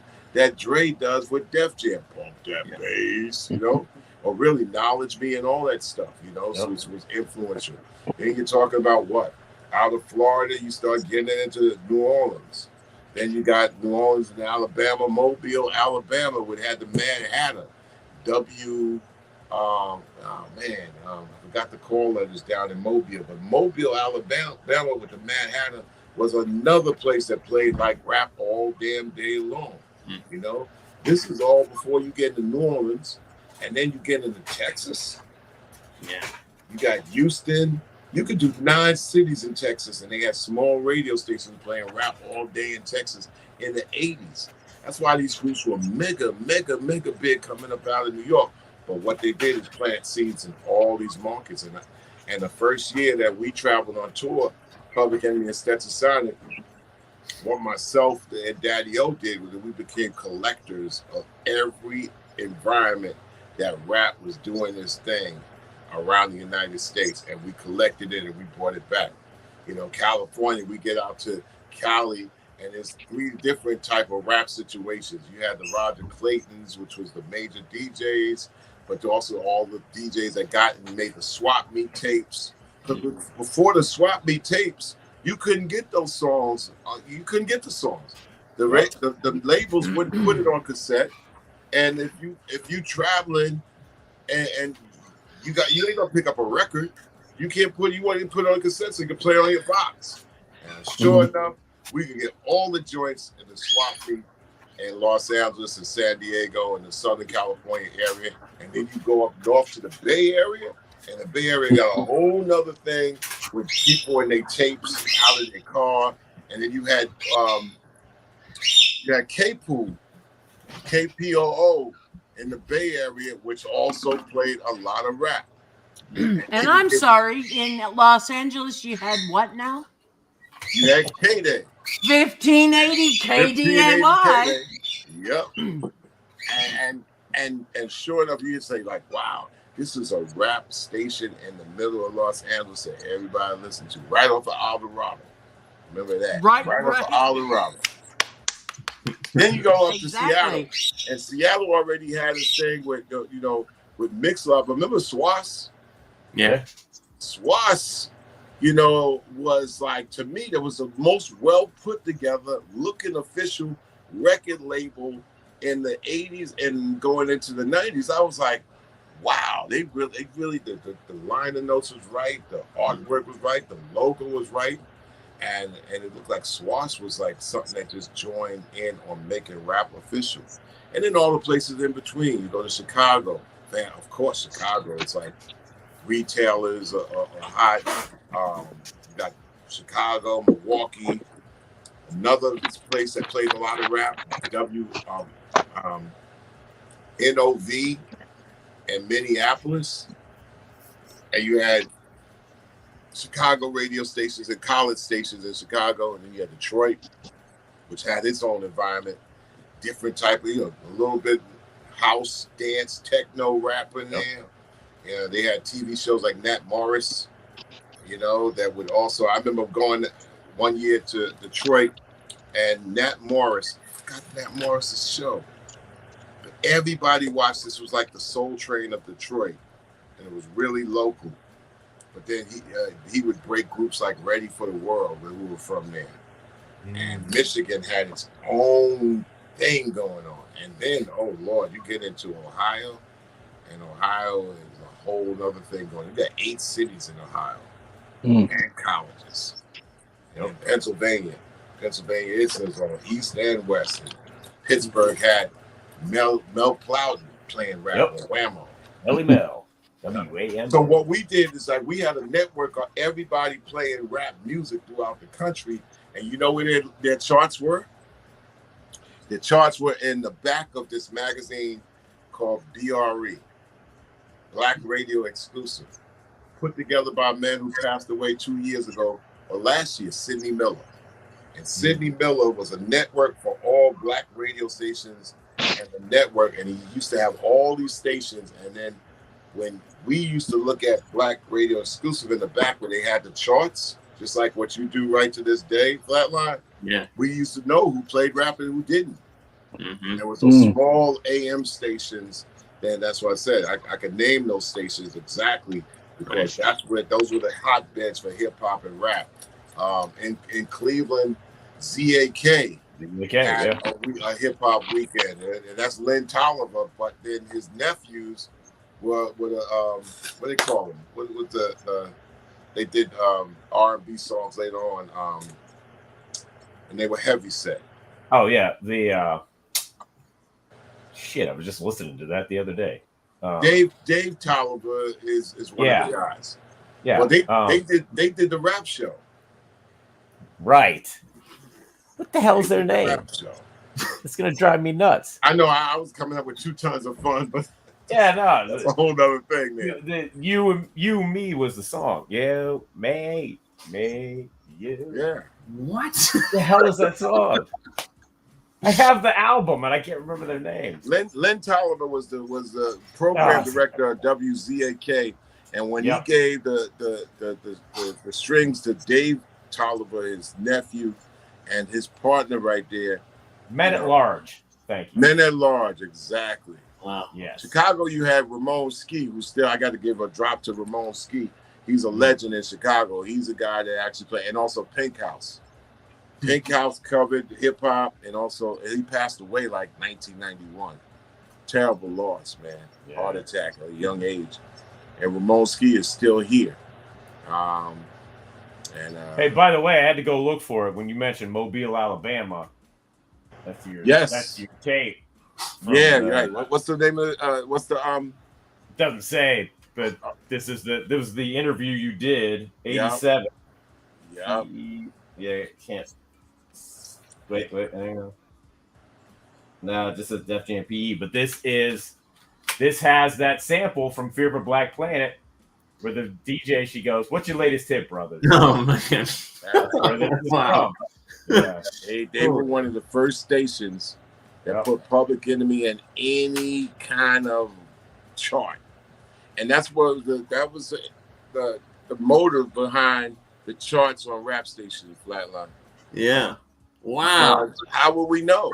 How would we know? You know what I'm saying? And when you went through the charts, all these radio stations, you saw your song, you was like, yo. I think you were on our charts at the very, very beginning. Yes, we was. There was a lot of people. To be. Yeah, there were. It was like, I think the songs that actually made it to you guys, I think it was Uzi Weighs a Ton. Definitely Public Enemy #1 Time Bomb. Because I'll tell you right now, and I'm going to say this damn story again. Orange Juice Jones played me the cassette. You guys weren't even, it wasn't even, I'm sure it was like a demo. There was nothing on it. And I went back to the radio station and said, he wouldn't give it to me, but we got to find out about Public Enemy. And the next thing I knew, like weeks later, all of a sudden. What are you showing? The Rap Control DJs list. Yep. Fear of the Black Planet. Yep. But I know that because we always reported to BRE, but we also reported to Billboard. Right. Billboard was very important. Did you guys report the hits in Cashbox? Mm-hmm. Yeah. Hits was right down the street from you guys, sort of. Yeah, but Billboard, I that sticks out in my head. And BRE sticks out in my head. But WGOK? Yep. Mobile, Alabama. Mobile, Alabama, for sure. Mad Hatter and Hot Rod. Yep. All those DJs in there, I made sure that I named them. Because before then, people just, they just threw records at them and hoped that, and that's pretty much what we do right now, is that we're acknowledging everybody's effort, and that goes a long way, you know what I'm saying? To the people out there that do the music. So there's something in the charts that really seriously, and especially with when we talked about, these charts, when some artists, not just the artist or fan, opens up these charts, they're like, okay, damn, I didn't know it was 100 joints right now. So when somebody comes up to me like, Chuck, what you doing now? Or they come off with the blind, well, hip hop really ain't moving to me today. I'm like, yo, boom. Yeah, but like I said, you just want to hear like a classic. This is Hip Hop God's top 50 joints. Right. Somebody in here that you like. Yeah. Dare I bring up, and I'm not like mad at it. I was just kind of surprised by it. But Nas's thing the other day, his video the other day, where he was like, artists from my era, I want you to be doing music too. I was like, huh? Bro. Wait, there's a whole shit ton of them like right here. There's a bit of a disconnect there. I yeah. I mean, it's great that he said it. Right. He maybe wants it to be on like his level, although I don't know how. Yeah. There you go. But it wasn't all. Even back then, it wasn't all on the same level. Right. But the thing about it, like Nas is a superstar. Yeah. And but I come from the service area. You know what I'm saying? It's a whole different vibe when you come from the service area. The service area, to me, is my love. I like the service, the art form. Now, I end up being a byproduct of the superstar area, but really, seriously, the service area is giving me the most joy. I'm not saying the other thing didn't give me joy. It's just two different things. I mean, throughout the years, I would be telling Flavor, I said, look, I got a rap station thing, man. Why don't you just do a show? I mean, he did the Flavor, MC DJ Flavor show, man. But, for what am I going to do this for? What's the end result? Man. And I ain't going to be here to motivate you, dog. So, I mean, it's like, but, and then all of a sudden, it's got to happen where all of a sudden, like a radio station gives that, I want you to do my radio show over here at Super Kiss F whatever. and it's just a different thing. So I come from the service area, so I necessarily would never make a statement like that because, shit, every week I'm bringing somebody on. It's like, what the hell? I'm talking about, okay, this is Nas's fourth, album with Hit Boy. You know what I'm saying? So when I let these people know, they're like, oh shit, Questlove didn't even know. I told him at, the Grammys, and I gave him a link to Rap Station, and he was like, what I've been missing? Wow. The Jimmy Fallon shows. I mean, what the fuck? You try to come up with stuff on the Tonight Show, man. You're gonna kind of miss this, Yeah. But he slipped into the rabbit hole and he was like, oh shit. So making us really focus to what it is out there is a goal. But we keep doing our thing. The ones that will come, and that's what's forming now. Mm-hmm. Yep. That's what's forming now. Somebody might say, well, why don't you go through a big media campaign, let the world know? And like, even that is like, because out there in the world, I mean, people are marketed to this, catastrophes. Yeah. Mm-hmm. They, you're trending when what? The worst shit is happening, right? Right. And when the best shit is happening, then you're trending because there's so many haters out there. So Yeah. That's it. nobody really hates us and shit like that, So our growth is like, one by one, man. It just seems like the one by one, it takes a while, it takes a long time. But so, but finally, after the various arcs, we're finally closing the full service circle.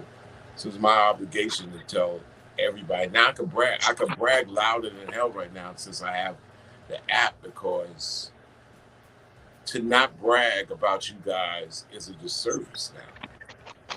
Well, the other thing about it too is building it one by one is we're finding the people that will care. Yeah. That will want to know about it. So yeah, it's the hard way to do it, but it's the right way to do it. Yeah, sometimes the situation with advancement also is we're hit doubly hard and triply hard by when there's a catastrophic loss. Like, we really miss that energy of Marcus J and Jawel. Yeah. These are guys that got it. Yep. Didn't care what anybody thought. It was going to go in and knock shit out and be like, yo, this is the greatest shit ever. I mean, so when the problem with advancing age is that there's a tendency that you might lose somebody. And when you're in your 20s, nobody's going anywhere, And we had this energy in BAU and Long Island, and we was out, with 22, 23, 24, 25. When I began working with that's a perfect segue to this photo that I found. It's not coming up. Where the hell did it go? Well, when I began working with you guys, C-Doc and Flatline, you guys were still on the edge of your 20s. Yeah. Yes, we were. Yep. Oh, shit. Yeah. Man. Was it? Ah, there it is. Yeah. That's a classic. There you go. Laughs all the damn time. Laughs. Yeah. And you're looking at a picture shot by Harry Allen,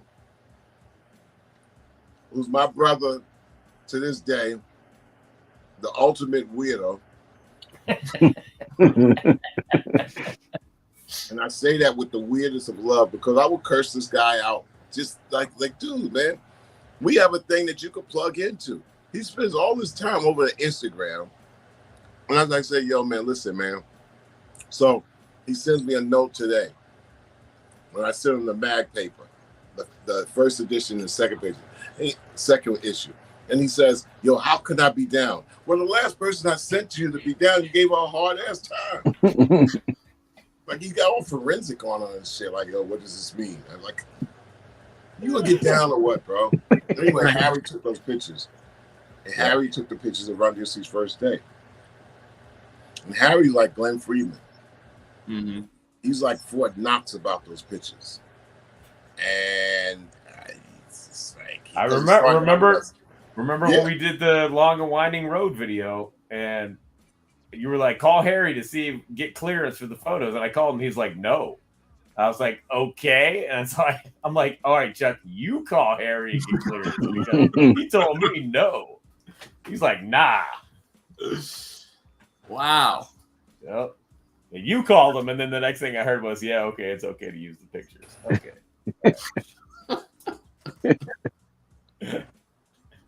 Shout out to Harry Allen. We should have Harry on the show, and we should. The reason that he probably won't do the show is there's a bunch of weird ass reasons of asking a million questions of what the show is about and why should he do the show. Right. That is just like, dude, just get on the show, man. We want to honor you. We just want to just be able to talk to you and stuff like that. And it's like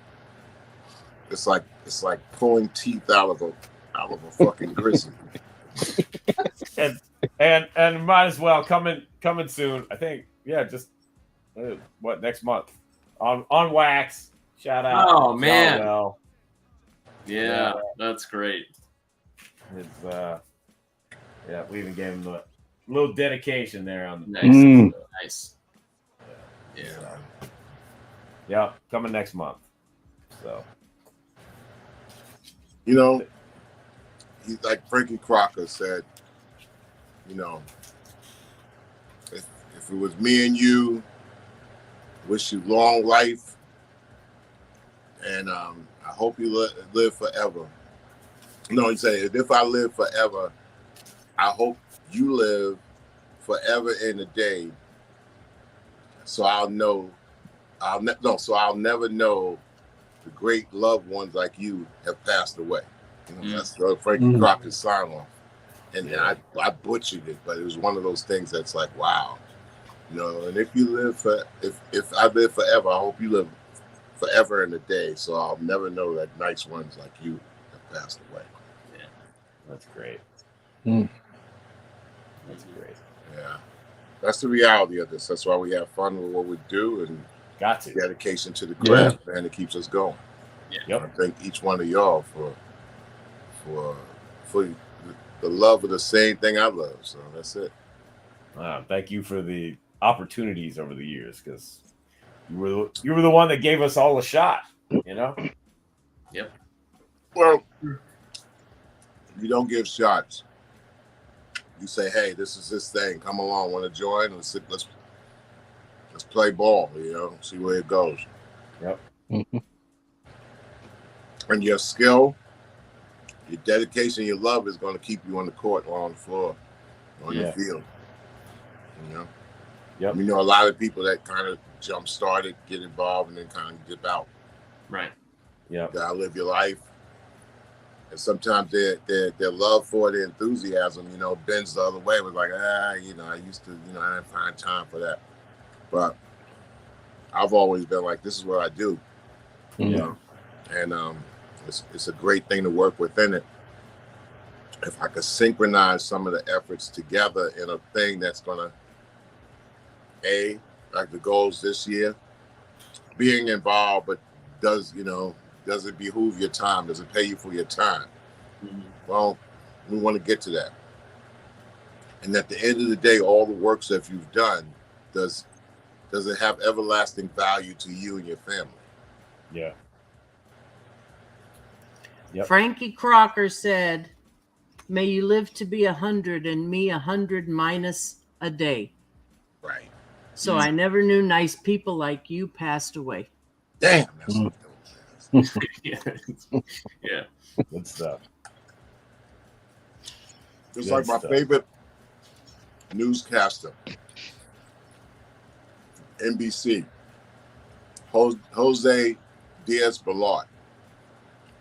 I watch it on YouTube. He usually does the weekends. And at the end of his broadcast, he says, "I'm Jose Diaz-Balart. Thank you for the privilege of your time." Wow. It almost drives me to tears when he says that. Mm-hmm. Yeah. Because, you come through the whole broadcast and he holds his hands like this and says, "I'm Jose Diaz-Balart. Thank you for the privilege of your time." Wow. You know what I'm saying? It makes you feel honored that you was engaged in his broadcast. Right. He always ends a broadcast with something positive. Yeah. You know, something that somebody is doing something. And the other day, it was a piece where the teacher gave a student of his a kidney. Wow. Yeah. Damn. Jeez. Because you always hear news, man. News is always, I mean, this barrage. Oh man, you need you get PTSD off the news. Watching the news. Yeah. So Jose Diaz-Balart ends it like, okay, you know what? There is some good in this world, man. Yeah. And then he caps it off with "Thank you for the privilege of your time." It's like, wow, man, that's good, great broadcaster without trying to overdo and do a lot. Yeah. He nails it. So one last thing, Mr. Chuck. Mm-hmm. When did Straight Outta Compton come out? 1988. I wanted to ask 1988 you, or 89? Damn. When did you first get it? 1988.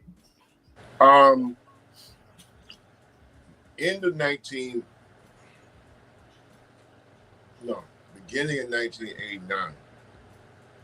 Is when you got a copy of it? Okay. And when Nations came out, we was playing a lot. Did I tell this story on this I think so. Is C-Doc again? You may have. We get to test pressing, which has the artwork. Glennie Friedman comes out to the show we playing in Vegas, and Thomas Maxine. And it's us and I think Houdini and a bunch of other acts. And Hank, Glenn, people fly out. This is a lie. So yeah, it was Run's house tour then. No, it wasn't Run's house tour. I forgot what it was. It was summertime. And no, this was Takes. It was Takes an Extra. It was Run's house tour. Glenn got the album jackets for Final Proof. No, they already came out, right? Just like you ordered the Pops Fan. Bam, they was out after all the trials and error. Right. I got it in my hand. The first one, Glenn gives it to me. I'm standing next to Dre and Easy, who came out to be at the concert. It's Dre, Easy, Jalil from Houdini, and Mike Tyson. And Mike Tyson is up there yelling to Jalil, Jaweel, Jaweel, Jaweel, yo, Jaweel. And Jalil, he gets really irritable. He's getting irritable if you ever said something other than Jalil, because he would correct you. He wasn't correcting Mike Tyson. Every time I look at Jalil, yo, Jaweel. Looking to see what Jalil's gonna tell Mike Tyson, and Jai is like, yeah, just smiling uneasy and shit. I'm like, okay. Yeah. So in this like small gathering in this area, right between the dressing rooms and the stage and all inside the stage, I handed this, and our first people I handed it to after we looked through it was Dre and Easy. And Dre and Easy are like, oh shit. Oh, turn that shit. The same way I turned over Raising Hell when I went to the record store and I couldn't believe what I was seeing. I was gobsmacked when I saw the Raising Hell in the store in those different colors, and I was like, what the hell? This is a rock album. But that's how Dre and Easy was passing each other. And that just gave that extra fire and shit. Because I know it was dope. And not only is it dope inside, this shit's dope too. But you ain't even heard it inside of it. So I know. Sure enough, a couple months later, it's funny because when I saw the cover of NWA, it was these guys in a circle. And if anybody could tell you the earlier proofs, which was shot, I forgot who shot it, maybe Jimmy Griffin, Griff's cousin, who was one of our first photographers. And he got footage and he got films and photos that he ain't never got up off of. And that'd be interesting to see his collection. But when we shot Kings of Pressure, it was 8 guys in a circle with Juice, he's the DJ, and there's 8 guys in a circle looking down. So when I saw the NWA tape, I was like, damn, it's the King of Pressure Shot. And I listened to it, and I said to Leo, and I forgot I was out there, and I think Leo and I was in a car going from one place to another place. He was like the manager of Public Enemy then, Def Jam, Russia. And I said, yo, these dudes is the next dudes. This is the real shit here. They a posse of MCs. And that's why I remember hearing it. It had to be like January. Because the reason I say that, Jenny, is because every time I came to California, every January that would happen, I would come to California, I would just be amazed. I was like, what the fuck? I'm wearing shorts in January. I'll be walking in the street in February 3rd. I'm like, I'm wearing shorts. What the fuck? I was just amazed to be walking in the damn streets wearing shorts in February. California. So so this had to be like January, February. I heard NWA had the tape. Yeah, that was that. It's a cute. But it had been out for a while at that point, right? Yeah. Yeah, it's been out for a while, but I don't remember getting it in '88. Yeah. Okay. Yeah. But the question was, did Straight Outta Compton come out before Easy Does It? No. Easy Does It came out first. Oh shit. Really? Most definitely. Interesting. Wow. But that's all right. You have Priority. Priority did what, they're independent. They did what the fuck they wanted to do. Yeah, yeah. Listen, Priority wanted to do what Profile did. Think closely about your cassettes. They knew that 2 years or a year before, a swap meet was doing the shit. You go to swap meet. What are you going to get at a swap meet in 87? You can get Eric B for president. You're going to go get Milkers Chillin'. You're going to get Public Enemy. Swap meet is giving you everything. Then Profile comes out with what? Mr. Magic. Right? Damn. But all his shit was Profile cuts. Or maybe the 3 independent record labels then decide to kind of like have a short union for a while. So what was the independent record labels that were coming out of New York playing rap? Well, Def Jam already aligned with a major. Right. And Tommy Boy kind of like eased into its own thing. Tommy Boy and Jive were like entities in the Def Jam sphere. Mm-hmm. But also you had on the Profile was like bubbling up. Profile wasn't a Jive, it wasn't a Tommy Boy. So they aligned with what? Fred Mineo at Select. Vincent Davis with Entertainment.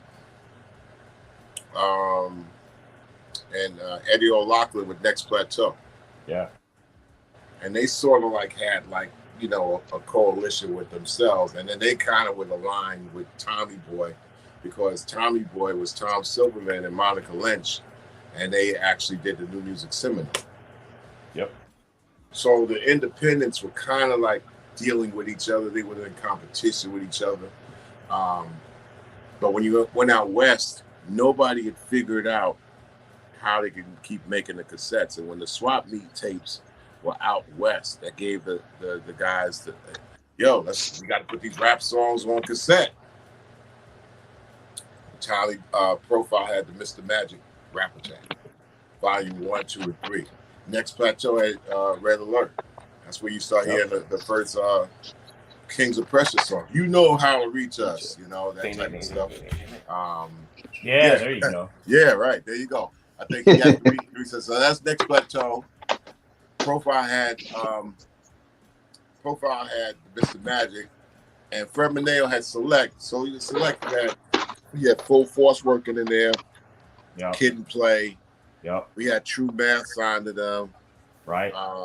It was Select was formidable, and really and they Select dealt with Hank and Eddie O'Loughlin had a relationship with Hank, and us. Vincent Davis had Vintertainment. Vintertainment had what?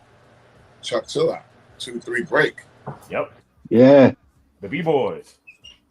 Then the B-Boys, right? Exactly. There you go. Damn. Killing me, Flatline. He's killing me. So to fast forward to what I was talking about, Jenny. Yes. What's his name? Brian Turner. Hmm. Over at Priority. Hmm. Brian Turner distributed Ruthless. You know? Yeah. But Yeah. Brian Turner also had Priority. Their first forays, and this is documented, at the California Raisins, which kind of blew up. Gave him Brian Turner like, whoa, okay. You know? Right. The California Raisins. Yep, California That's some Raisins. Yep. Then, he's stepping in, and what happens with NWA? NWA's first record was they was actually dealing with McCullough. Yep. Yes. And all they did was, that was a compilation sort of where they had, CIA, which was Cube. They had DLC from Texas. Because I remember the first gig I saw DOC, and he was getting down with NWA, but he was kind of like, I'm with them, but I'm not. We got our own little thing going on. And McCullough. Yeah, McCullough. McCullough, they had Bobby Jimmy. Yep. Yeah. McCullough ran LA. Yeah. If you wanted to put a record out, you went to McCullough. Right there, where was it? Melrose or Santa Monica? Yeah, I think Melrose. Bobby Jimmy and the Critters. Yeah, I think Arabian put all his stuff out on McCullough. I think Egyptian Lover, LA Dream Team. I think they were all through McCullough. NWA on the back dock of wherever that building was with There the you TV. Yeah. All wearing That's the first. Shit. Yeah. Yeah. That's part 3. Yeah, I think there wasn't a recording artist alive in LA who was in hip hop who was not going through McCullough. LA Dream Team was MCA though. Yeah, but they didn't start out there. Who Dre's guy from Westbury, with Greg Royale. You heard of Greg Royale? Mm-hmm. Greg Royale was from Long Island, I thought, and grew up with Dre, and went out west and did some records with MCA, and we thought that was a big deal. Yeah, but like LA Dream Team, they started out, I'm sure, because they had their own record label. Okay. To begin with. And I'm sure, I bet you anything it was through McCullough. Well, I ain't gonna bet you anything. But to wrap up some of that first thing, the McCullough thing had the first NWA album. So when we started touring, we said, okay, guys from LA, this is another crew, and they got Dope Man, and really like Cube was Cube was RDT, all those guys. So long story short, Brian Turner saw that shit and he said that I could be like Profile. So what did Brian Turner start turning out the Rap Masters? Yep. And he was the first dude in the West that really, he was able to say, well, I'm not just going to have it from my label, but I'm going to get licenses from East, West, or whatever. So the Rap Masters was like a cassette that you really seriously wanted to have. And he went volume 1, volume 2, volume 3, volume 4. So he had some liquid after that California Raisins. So the first thing he moved on was like, okay, I could distribute, Easy in them, and yo, man, the rest is history. Because that Eazy-E record jumped out of the box quick. Whew. Then, before even NWA, no, not before NWA, but really seriously, JJ Fad was in there somewhere. I don't know if they was after NWA. There you go. After Straight Out of Compton. Huh? There you go. Rap Masters? Rap Yeah. Masters. You got number 12? This one is very good. That's how I don't have 12. That's how the West was won. The West, and what that did, that wiped out. I mean, it didn't wipe out, but all those swap meet tapes. Yeah. Wow. Brian Turner took that thunder, man, by putting them joints out on there, and that was and he had distribution. There you go, Rap Masters. Nice. Number 9. Don't that sound like a smart motherfucker? Yeah. Or either that, or I sound like a dude that never drank.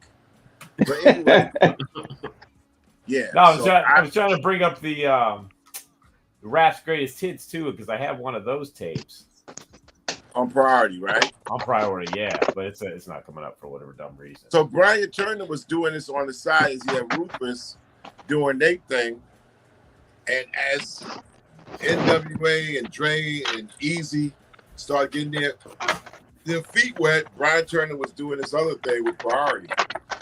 That's why when, and this is key, we get the 88, 89, 90, NWA comes out with that in 89, early 89, late 88, right?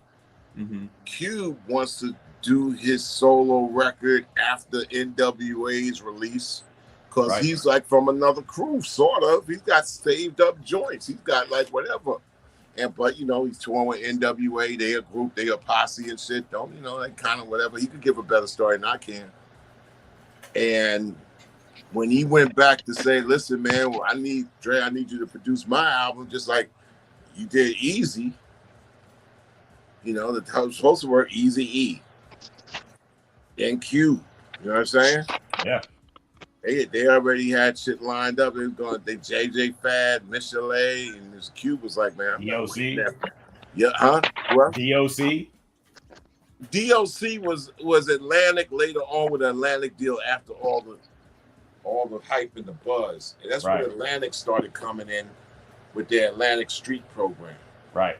The Atlantic Street program happens around '89. Because remember, and maybe you don't know, and I'll recall y'all, is that Public Enemy and Ice-T were really the last final straw to let the majors know that they can put out rap albums. Ice-T gets signed by what's his name? Seymour Stein over at Sire. Signed Madonna.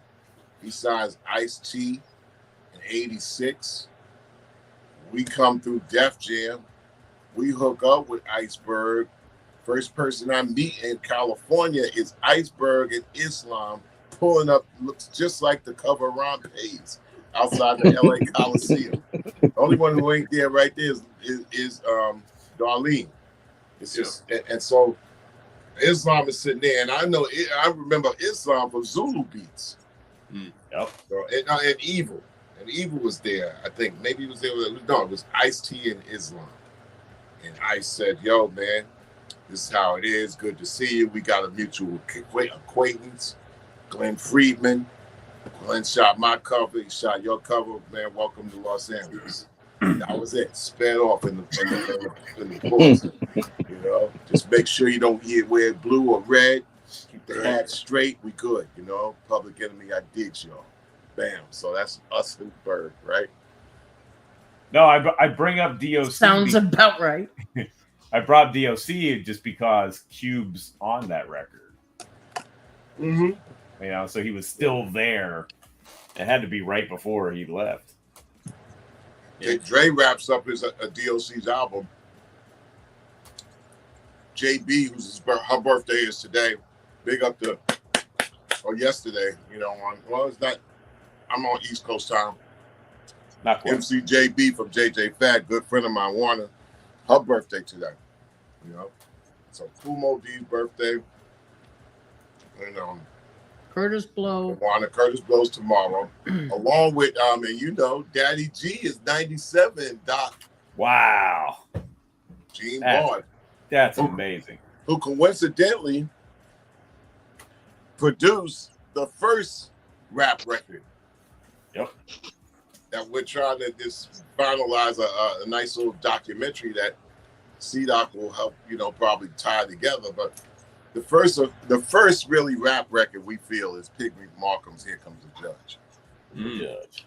Because it's got the players in it, and Morris Jennings on drums, Pete Cozy on guitar, who's part of the Bitches Brew Miles Davis band, as well as, he's played with us too. The great Pete Cozy passed away some years ago. All the Chess Records band, Gene Barge produced that. Known saxophone, Stella also got on Public Enemy Records, also co-produced by C-Doc as well. Gene Barge made his debut in 1960 with Gary U.S. Bonds with a song called Quarter to Three. Quarter to Three. With that Quarter to Three, make your music with the daddy. He's Daddy G. Yep. And once again, C-Doc did a great video and rendition cover of Quarter to Three with myself, Daddy O, Stetson Sonic, and Gary U.S. Bonds and Daddy G, Gene Barge, which, the beautiful thing about the apps and everything we got now we're being able to show Truth to Light and upload them. And that was a mind-blowing day. And it's mind-blowing that we still did it. It's like, it's so mind-blowing. It's like Chuck D, Gene Barge, Daddy O, and Gary U.S. Bonds was still doing his thing at a quarter to three. And it was a funny video. Exactly. And it's Gene Barge's 97th birthday tomorrow. Wow. Who coincidentally, I think, in my own strong opinion, produced the first, what we think and what we could call rap record ever. Pigmeat Markham's "Here Comes the Judge." And the trivia on that, right? Since I'm just spilling and spitting all night. In the middle of the song, the woman that says, "I'll take 2 orders of beer, please," when that record stops, is the one and only Minnie Riperton. Wow. Oh, wow. I didn't realize that. Whatever happened to Arabian Prince? I saw him about 2. Now, I saw Arabian Prince at the NAMM convention, and I really supposed to call him back. But who I got reintroduced to, which brings us full circle, was Donovan the Biker, who had his studio in Torrance, which was Dre's main studio that he created straight out of Compton and all those easy records. Donovan the Biker, the Dirt Biker, and his studio in Torrance, because MC JB of JJ Fad took me down there one day in her car. I forgot the car she had, but it was the first time I saw a CD player. And she blew me away, and I was like, I'm not getting rid of my cassette player. And she said, boom. Oh, yeah, you want to hear the record again? Boop. I was like, it doesn't jump. And so she blew me away with riding in a car and showing me a CD player, and then took me to the studio, and it was this Dre, the Biker, it was the engineer, it was his studio, and they were finishing up DOC's album. Wow. And that shit was booming because he had some technique or whatever. When I looked at it, it's like Dre, I was like, yo, man, you cutting a 1/4 inch? And he cut his shit to 1/4 inch. And I'm like, how you? But it was a combination of Dre and the engineer, Donovan. I forgot Donovan's last name, Donovan Smith, But I just re-met him at this year's NAMM, which Brian Hargrove brought me through. And I re-met Donovan, and he was with Arabian Prince, who's always I can tell you. Yeah, go ahead. I can tell you exactly what came of Arabian Prince. He is absolutely a tech genius. And he is probably the maker of every single computer that everybody on Twitch uses. Yeah. Donovan Smith, aka Donovan Sound. Yeah. So Arabian is still very much around, and he still DJs on occasion for JJ Fad. Yep. And he's yeah. And he did a great interview on our show. And he did really? a great interview on yeah. our show. AP, yes. man. AP is a legend. And yeah. He's got a like big I said, he knows a girl And he's that got has a big posse. Yeah, he's got a big posse. Yeah. Well, she's got a big posse. She does, yeah. Right. Apparently. Apparently, yeah. So so the full circle into Brian Turner and Priority, it was all in his backyard, man. And Priority turned into the #1 independent, and later on got distributed by, I think, Capitol, which even broadened their whole thing. But I think definitely, I remember Easy, at least in the distribution where I picked up music, Easy was first, and then NWA, and Easy had the same lettering as NWA, but at first it was Easy Does It, and that was the first video that they kind of kicked out for. And then here's a point: when you're independent, you can release at any time. Yeah. So you're not going like in the majors. We had to have a specific release schedule, and they had to gear up. We're in Public Enemy's in Def Jam, which is in the CBS system. Yep. So not only we got our album pushed. Our album, Bud Mercer's Show, was supposed to come out in October 1986. Hello, October 1986. We were supposed to come out. Yeah. What happened? They said Bruce Springsteen was coming out. Forgot that album that year. But all I know is Bruce Springsteen pushed back the Beastie Boys. They pushed the Beastie Boys into October. We turned in our record in June. It's like, what the fuck? Beastie Boys gets pushed into October. Where does this push Public Enemy? We get pushed into 1987. Shit. We get pushed into 1987. Yo, LL's gonna come out. We're gonna get pushed back to summer of 87. And back then, man, you throw months and years on some shit that you're supposed to have for the street. We got caught up with street music in the middle of a major record distribution system. The independents were coming out like this, like if Salt and Pepper comes out, they Eddie O'Loughlin's gonna go press up cassettes. There's a couple of pieces of vinyl and put that out there like boom, next street, week on the streets you hot. Yep. Eric B. and Rakim come off the heels of being with Zakia Records, which got picked up by 4th and Broadway. So Island had 4th and Broadway, and they were still kind of working like an independent in New York. We in a prestigious distribution label, CBS, but we not CBS, we Def Jam under CBS. Right. And so they had to schedule Def Jam in the pocket that it could get in. And we had to get in the pocket that we had to get in through Def Jam. So at that time, Orange Juice Jones is in that pocket of 86, 87. And so the thing that the tape that Juice had was a CBS bald ass tape of an album that was supposed to come out in 86. So that tape was flying around a hell of a lot during the wintertime of 86, 87, going into January and February. Now here's the science, and I'll drop this last bit and save it for another show because we're 3 hours in, right?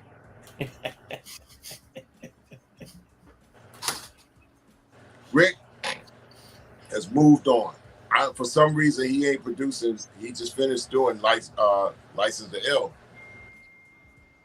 For some reason, he's not doing LL's second album.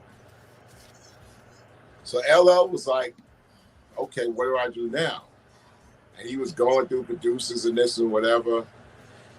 So me and Hank talked to LL about, okay, you're looking for a producer, but really we kind of was like, we'll help you get your album together, because LL was like left hanging. Def Jam was already moving to its own thing. On Russell's side, he was releasing R&B artists. Tayshaun, Allison Williams, Orange Juice Jones, and Rick was producing, LL, Beastie Boys, Public Enemy came in self-contained, original concept. We're all there on the sampler. It's a weird ass sampler. You got R&B over here, and you got this innovative rock shit over there. Right. So right there, Slayer. Right there, you could just say, is somebody, those two guys seem to be like chitlins and peanut butter. So what's hanging? LL's project is just kind of dangling there. It's like he doesn't really have anybody. He's doing demos or whatever. So me and Hank was we was getting involved with a lot of different things, and that we was coming in there with production crew is going to do some things and help Def Jam, because it was kind of like in a disarray. We delivered our shit. Our shit's already been delivered since, June of '86, or what else can we get into? Yo, man, LL. I said if LL comes out in February, we getting pushed back to the summer '87, man. That's not going to go good. So we go and talk to LL, and we go to his house, Ilion Avenue, in Hollis, knock on the door, same setup as grandma, Todd, so go in there and talk to LL in the kitchen. Whatever you need, we'll help you with your, we're working with Glenn. We'll work with, with these aesthetics, a couple of songs or whatever. We'll help get this second album. And at that time, he's doing some suggestion. And I don't know how that happened, but the LA Posse, Dwayne, Simon, and Darryl Pierce, the ones that later on also put their situation on Atlantic after LL's album. And the first one they released was Breeze. California, hey. Don't LA. Love that album. California, hey. Yeah. Because he was signed, Breeze was signed to Def Jam. Yes. And couldn't find an opening. Yep. So we're like, yo. And then Darryl and Dwayne was basically like, yo, we don't want him at Def Jam either. And Russell was like, okay, you can take him, go, whatever. That's when all the other majors start stepping in and like, yo, we want this. It became like a gold field. But we were like, we got to get out. We got to get this shit out. So I think we helped a little bit, market it, and all the aesthetics around LL who needed that help. Down, even knowing down, the back, you can see the boxing thing. We went down to the basement, L's basement, put up the boxing bags. He took the picture. I remember when Glenn went out and said, oh, yeah, we're going to go out. Where you going to shoot L? On top of his car in front of, Andrew Jackson High School. Because we always used to promote right across the line to the Elmont gigs. One of the gigs that LL came to when I just called him to come in and judge a talent show with Dre and everybody on the stage of the talent show. And L came out, supported, rhymed on the mic or whatever. He was 16-year-old kid. So me, Hank, Glenn Friedman, a bunch of people all helped LL get this thing together. But what we had to do is like, okay, schedule LL for May and June. We need this February, March, April slot bad. We can't get pushed back. It's suicide if we get pushed back after LL. So we was able to. Now I'm not saying we delayed LL, right? But we kind of like got in there, and then okay, here comes L. Yeah. So we was able to get that single in there in February of 1987. And that's probably going to be #1 time bomb.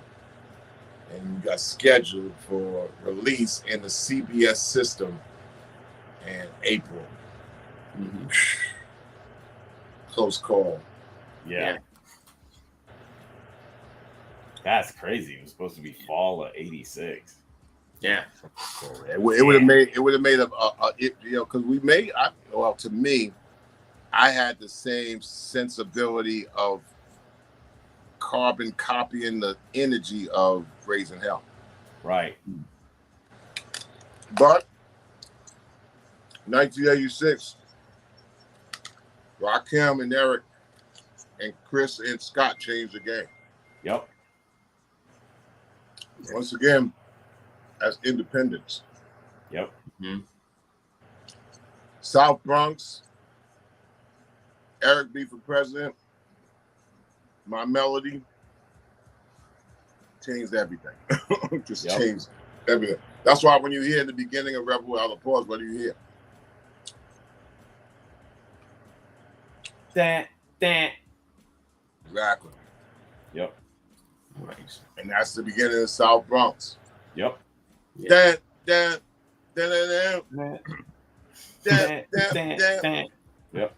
Public Enemy.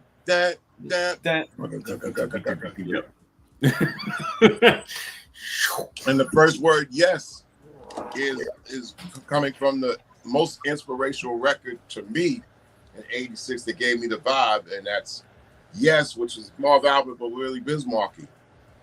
Nobody beats the Biz. Yes, y'all. Yep. Wow. Trivia. There you go. You heard it here, and now you know. Now the more you know. That's right. Yep. Cue the freaking rainbow. Yep. There it is. Yep. There it is. And then a certain group called Public Enemy came and changed the landscape completely. Yeah. So you know what? They didn't change it, they obliterated it. But we were all service people. We came from the bowels of hip hop service. Mm-hmm. Yep. You know, same thing with Daddy O. I mean, one of the most prideful moments of our service areas was being early promoters for Stetson Sonic. Yeah. So we championed them as promoters. We promoted 3 gigs, brought them from Connecticut, brought them to Long Island twice. Saw a great tweet yesterday that somebody had posted a picture of In Full Gear, and they're like, how does this album not get more props than? I saw that too. Yeah. I was like, hell yes. I full-heartedly agree. Yeah. This is where our job comes in as curators. Yeah, exactly. You don't allow a person that doesn't know to have the narrative. Yep. Right. You don't. It's like, yo, Isn't man, that if you can't speak on it, sit your ass down and let us explain.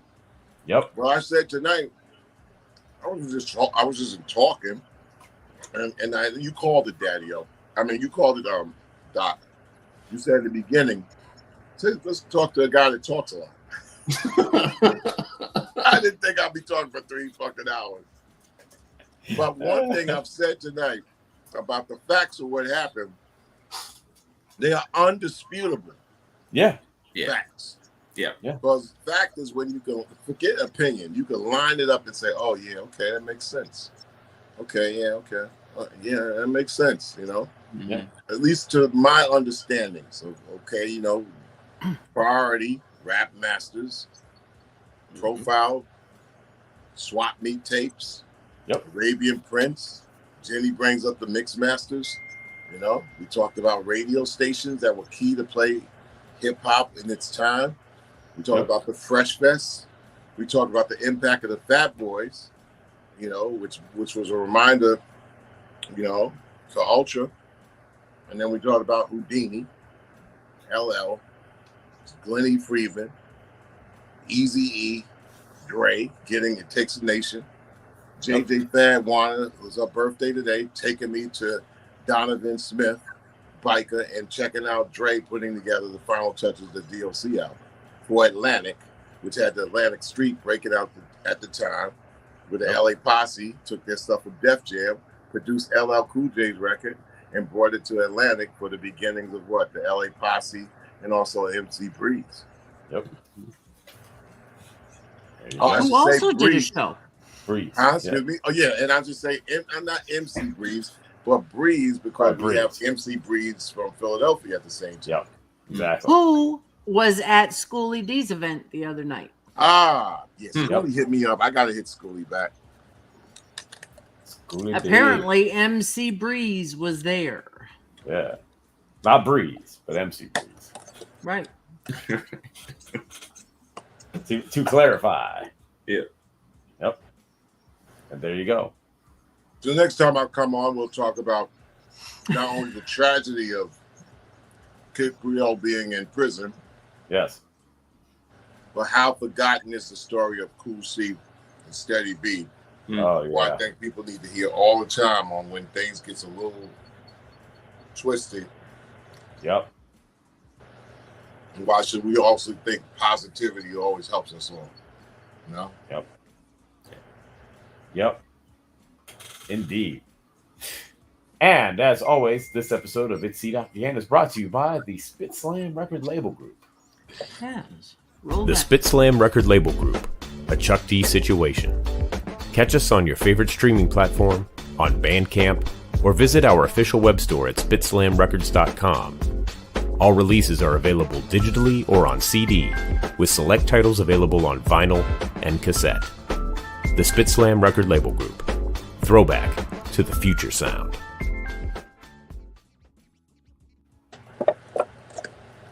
Exactly. Exactly. And you can catch MistaChuck, Flatline, and myself every Friday night for the And You Don't Stop radio show. I have the Spit Slam Jam of the Week. And we have so many segments on that show. How long's the show run? Around it's almost 2 hours. 2 hours. Exactly right? 2 hours. 2 hours. Flatline's Hip Hop God segment. He's giving us double doses for the last 2 months. That's true. Yep. Yep. A lot to cover. There you go. Well, happy birthday to your father, your dad, Chuck. Rest in peace. Mm-hmm. Rest in peace. Yep. Indeed. Yeah. And we also have to put this one up. After Spitfire Save the Matches radio podcast. Thanks so much for the shout. Oh, yeah. yes. Sunshine. Yep. Indeed. Also catch Jennifer and Ultramag, who we lost somewhere along the way. Yeah, I don't know where he went. Catch them every Sunday for the mixtape right here on Channel Zero, where they play the music of the artists that we have coming up on next week's show. And Jennifer, who do we have coming up next week? Well, if you knew anything about Home Invasion, a certain popular album by one Mr. Ice-T, then you would know the name Gripsta. That's right. She's coming on next week. Yep, she sure is. Nice. Yep. Can't wait. Hopefully she doesn't pull a Khujo Goodie. But Hey, he said he's gonna reschedule. He wants. All right. He's apologized all over the place. It's all good.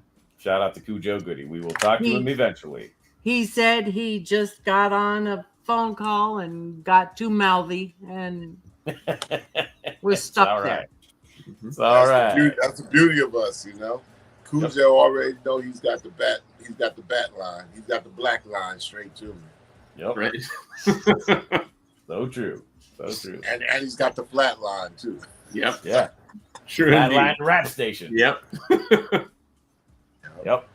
Hey Doc, man. Oh, big. Also, I saw you got Glenn Friedman. Glenn Friedman sent me a series of pirate hats from New Era that are phenomenal. Wow.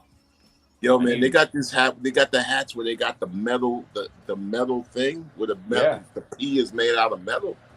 Wow. That shit is dope. I need a you new know? pirate hat. Yeah, man. I'm trying to tell you. I think I got an overload of pirate hats, but Glenn gave me a box, and he sent me a box from New Era that sent him a box. Wow. But thank God my head is bigger than his. I think his is like 7 and whatever at 7 or whatever, and 7 3/8, and mine is 7 1/2. Shit, I got a Says, big ass yo, hat. Chuck, Mine's well, like I 7 was 5/8. Yours is 7 5/8. I think so, yeah. I think that's what I wear. Yep. I got some big ass heads. It- That's all I gotta say. The whole key is putting some brains in it, Jenny.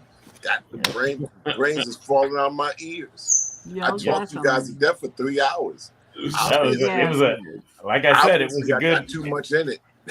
It was a great show. You know, it was a great show. And don't forget, if you're anywhere near Raleigh. Yep. Go check out Yag Food Front. Mm-hmm. Brand Nubian. Go check out Yag Foul, y'all. Yep. Absolutely. And you're doing something in New York this week? Yeah. Oh, sweet. Of course. Sweet. Wherefore art thou? And will Tweet change her name to X now? Oh no. Oh no. That's what I'm saying. I'm trying to still find out where Truth Hurts is at. I like that girl, man. She's still active. I haven't seen. Really? Yeah. Wow. She's on Instagram. I follow her there. You know who we need to find is Entice. Hell yes. Boy. Wow. Please. Yeah. Please. You got that connect. Hey, but even Yag Fu Front can't figure out where she is. Well, I thought somebody talked to her. I think that was You're on Mercury. You're on Mercury. Here. Right. I think that's what that was. Right, but still, yeah. Well, I would love to. She was like the first lady of Wild Pitch, you know. Diamond D may know where she is. I don't know. Maybe she came with Diamond D because didn't he do that record? I think he did that record. I don't know. I know RZA did one of them, right? Or no, not RZA. It was Meth was on it, but it was No, but I'm talking about like the Kids from Cackalack record. I think that was Diamond that one. D. Was that Diamond that did that record? I think so. Diamond Okay. D and maybe she came with him. I don't know. Okay. Yeah. But regardless, well, you know, we're looking for her. Yes. I would love to chat out again, another Wild Pitch artist, man. Yeah. That's a fascinating label. You know? Yeah. Fascinating label. All those record labels are, but that one especially. Fascinating. Well, I mean, look at the records they put out, you know? Was P-Fine affiliated with Wild Pitch? Stuart Fine, I think. Stu Fine, yeah. Well, P-Fine was one of the innovative, him and Livio G, one of the innovative hip radio shows. And then P-Fine went on way later, to actually take up K-Tel Records. Oh, okay. He got deep in publishing. Not K-Tel. Holy crap. Yeah. K-Tel had a record label late in the 90s on hip hop. Mm-hmm. It's like Columbia House. So I like to look up him. Yeah. Okay. K-Tel still put out one of the, I maintain, Rap. One of the greatest compilation albums. 10 joints, all killer, no filler. Yeah. And did that happen right around the time Alfonso Ribeiro made his how to break dance video? Maybe it did. Where is it? Hang on. Let's check this out. Volume 1. Volume 2 is Four Top's greatest hits. Wow. Jeez. This is not Chris Clark, but Cecilia Clark. Yep. Right. No, but you know what's crazy about that, Chuck, is that they called Chris Clark United States answer to Dusty Springfield. yeah. Oh, wow. Yo, I know, and I'll tell you, Chris Clark, Wow. There you go. really seriously doing the do. Man. Oh, All right. my favorites. Oh, yeah, there you go. Yeah. I got that Their greatest hits. down there somewhere. There you go. Rap. rap. I remember seeing that. Yeah, 1988. This was the first rap CD I bought. Wow. Listen, Raw, Big Daddy Kane. Yeah. Not the remix, the original. Yeah. Right? Beauty and the Beat, Salt and Pepper. Yeah. Because I Got It Like That, Jungle Brothers. Plug Tuning, De La Soul. Wait, hold. Let me name the labels. Start up from the beginning. Okay. Well, yeah. Raw with Kane. Big Daddy Kane. All right. Cold Chillin'. Yep. Prism. Beauty and the Beat, Salt and Pepper. Next Plateau. Yep. Because I Got It Like That, Jungle Brothers. Warlock. Yes, sir. Plug Tuning, De La. Tommy Boy. Yep. Going back to Cali, LL. Def Jam. Right. You Got to Chill, EPMD. Yes. Sleeping Bag. Sleeping Bag. Sally, Stetsasonic. Tommy Boy. Who? You're Gonna Get Yours, Public Enemy. Def Jam license. Paul Revere, Beastie Boys. They got 3 Def Jam license. Okay. Yep. And Vapors by Biz Markie. Cold Chillin'. Wow. Yep. Okay. You got with 5 labels on there. Yeah. 10 fantastic joints. No sample clearances. Hell no. It's an 88, bro. It's a Wild West. Yeah. Man. I got a lot of compilations, but I don't have that one. Oh, dude, this is, like I said, this was the first. And you know why I bought it? Because it had PE on it. Yeah. And I had seen the Bassheads video. And I went to, we had, in Pittsburgh, we used to have these, they were like Kmart, but they were called Hills. Uh-huh. And they were local, that kind of thing. And I was at Hills, and I found this CD, and I was like, oh, Public Enemy. I just saw that crazy Night of Living Bassheads video. I'm going to buy this. And I'm like, oh my God, this is just like the greatest goddamn CD I've ever heard in my life. It's a dope CD. If you play that CD right now, it can hold it. It can hold it. Mm-hmm. Yep. Wow. Yep. Okay. Yeah, man. So The best of the best. that's the best. All right. Oh yeah, I guess we should end the show. Well, again, thanks to my co-host. We're still on? Yeah, I know, right? Wait, what?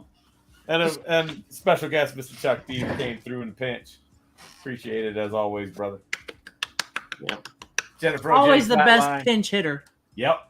Shout out to upper deck shot. man. Upper deck bases loaded. 3 hours. Yep. Pinch hit. Coming to the plate. And we will see everybody back here again next Tuesday for another episode of It's C-Doc again. Everybody take care.